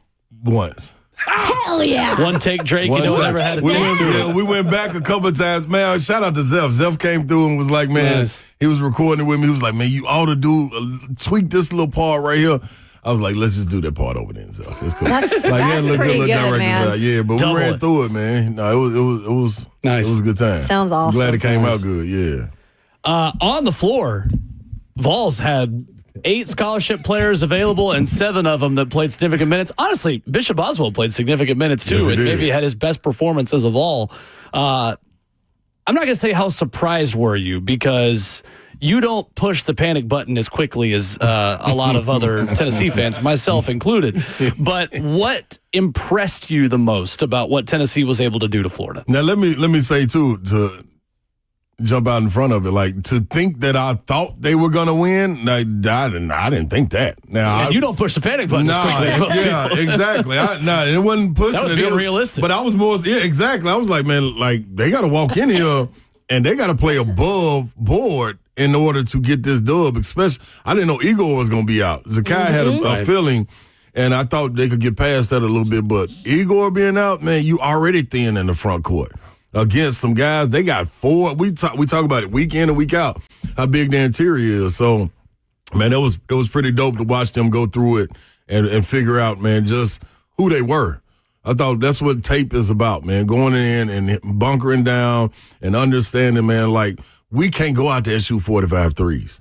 You cut that in half and shot 22. You know, so for the other time, you know what I mean, you were getting there, and the whole time I'm watching the game in the studio, I'm like, okay, this is right here. Now pull up. And Gainey was pulling up. Chaz was pulling up. Like, you don't necessarily have to get all the way to the hole. Like, use that against them.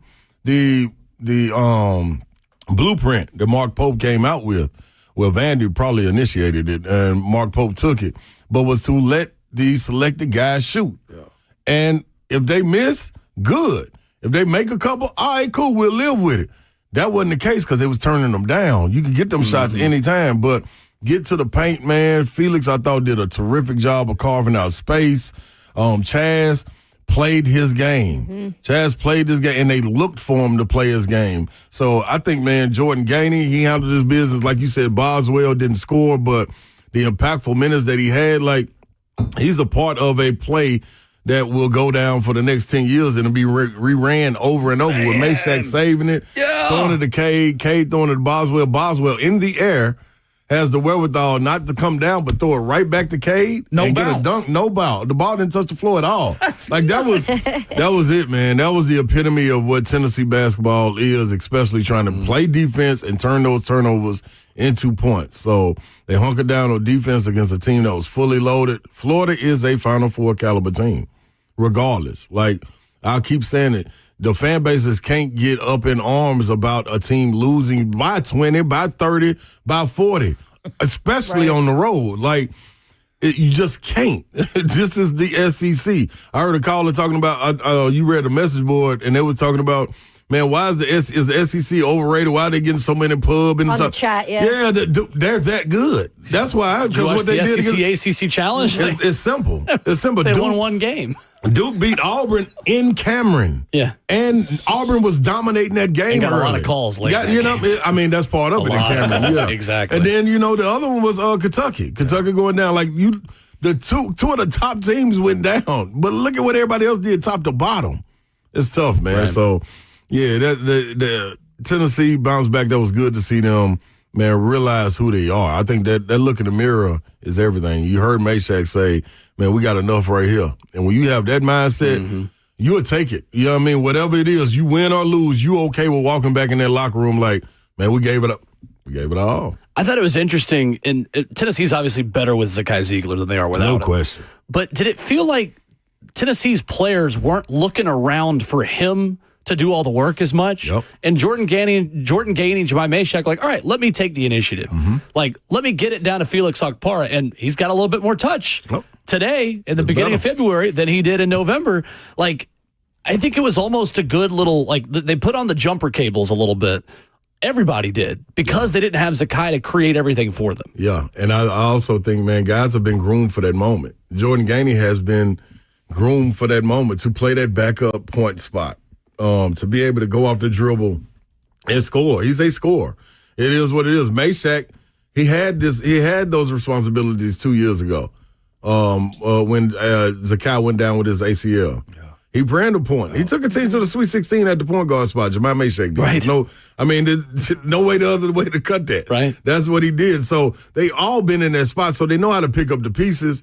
I just think, man, you rely so much on a guy like a Dalton Connect, you almost forget who you are in that moment, So if they're not on, or should you stay watching? Man, think about how much that ball hopped around. Yeah. It would have been back to Z, and it would have been, let's go pick and roll, big man roll, Z, get to the paint. If you can find shooters, find shooters.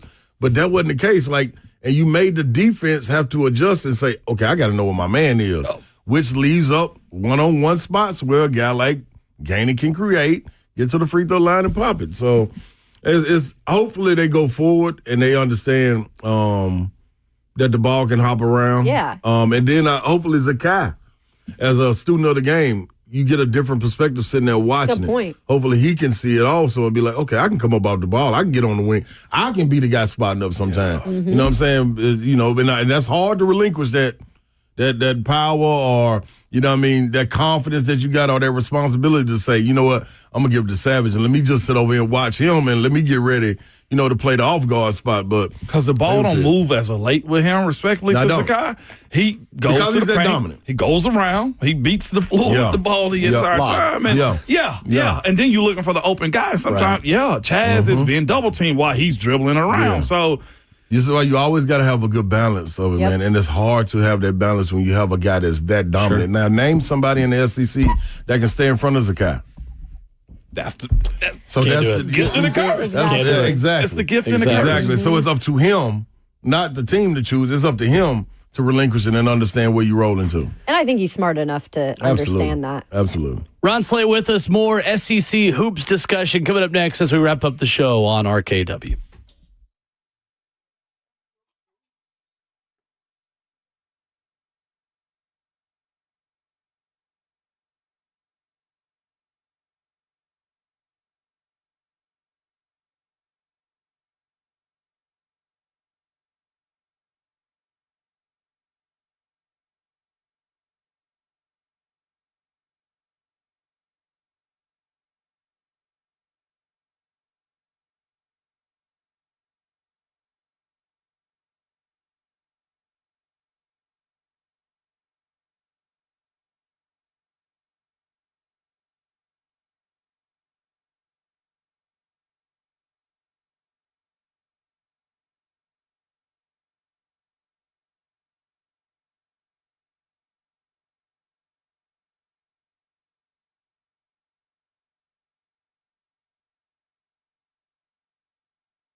Wrapping up the show with future Tennessee Sports Hall of Famer Ron Slay in the building. We have so many ways we introduce Slay, but for the foreseeable future, that's just going to be it. Just future Tennessee Sports Hall of Famer, then once you're inducted, Tennessee Sports Hall of Fame. Yeah, that's all right, Richard. The ultimate boom, boom, Good boom. intro time. Ole Miss, a 5.5-point favorite in Oxford against Kentucky tonight. Yeah. What do you make of that matchup? Man, I think it's going to be interesting to see how the guards control it for Ole Miss. Juju Murray and Sean Padula have really been getting it going. So without Lamont Butler, I think you saw the effects of not having a point guard, especially a defensive-minded point guard, going down the stretch when you got guys like DJ Wagner and them that were able to get going. So it's going to be interesting. The Ole Miss going to be rocking. That's one thing for sure. It's going to be getting to it. I think they set a record. In this last game, I think with 9,400 or something, however many they were able to get. It went over 10,000. Come on, little phone.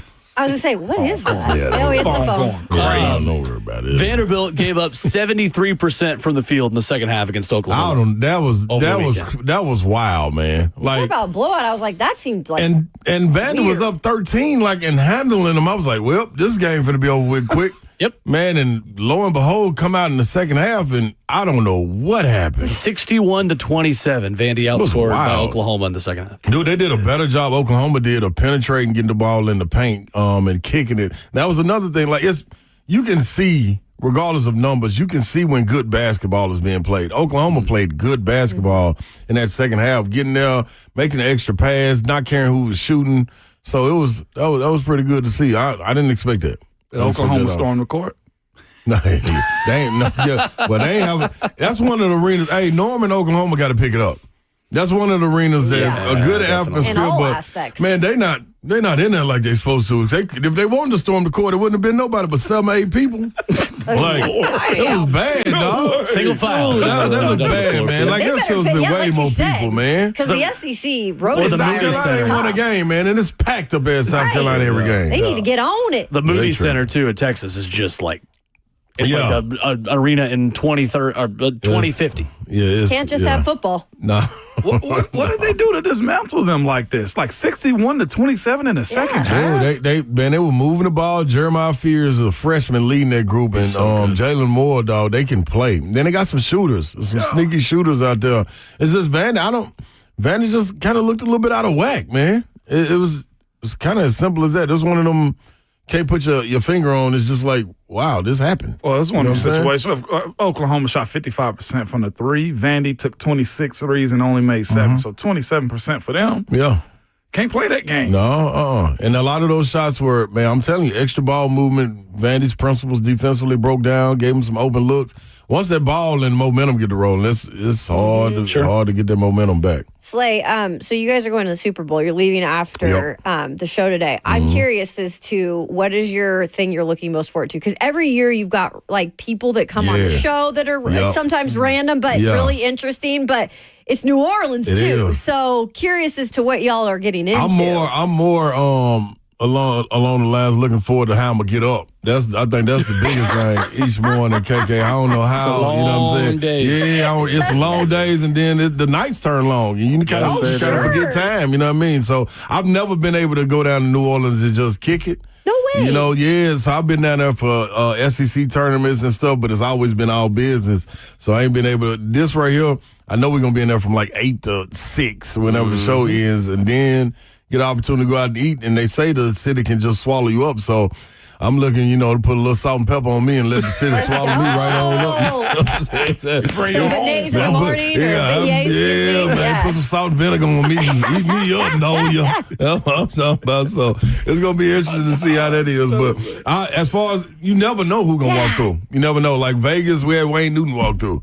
You know what I'm saying? So that's crazy. I don't know who would be in New Orleans. Who's one of the stature people that will walk through? I don't know, no clue. But I'm open for all of it. We do got a lineup that's pretty packed. From Wednesday all the way to Wednesday and Friday pretty much done. Thursday, I think there's a couple open spots where we can get people.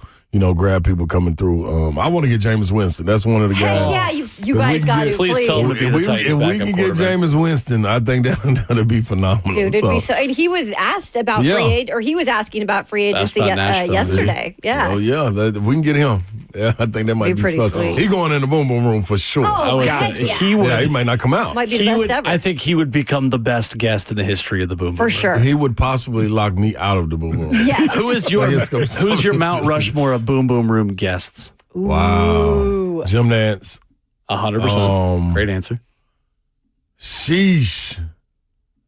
That's a tough one, Will Lee. Off the top of my head, Sam Pittman, I feel like, has been a good boom boom room guest. He was phenomenal. I missed that. Pitt took over. He took over the boom boom room. So I tell me, come on down. We'd be on the porch and go over to his neighbors. Yeah, selfishly, Tony Vitello was an excellent boom boom room guest. Tony V was a good one. Tony V was a good one. Look at, I'm making your Mount Rushmore. Guess what? You got it. I mean, Will answered his own got question. Man, dog. That's a good one.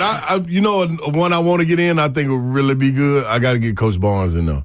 Oh my gosh! I think he's so all over good. the place. Yeah, he's so all over the place, and it wouldn't relate to anything basketball for sure. You'd have production meeting. I've had one production meeting with him, but he wants to talk about everything but basketball. Everything but. He wants to talk about. He'll talk football before he'll talk basketball. It's nuts. Hype's been good. Hype's so comfortable in there. He's just a roomie in the boom boom room. I saw Ice Cube name be dropped. Cube was good. Oh man, Cube was good in the boom boom room. Heck yeah. He is Ron Slay, Tennessee Sports Hall of Famer this summer. Congratulations again. Appreciate that, man. Congrats, Slay. Appreciate the love to all the listeners, man. Thank y'all. And lock in to 3HL from New Orleans. Starting tomorrow. That's a terrible accent. Ramon Foster sent us on.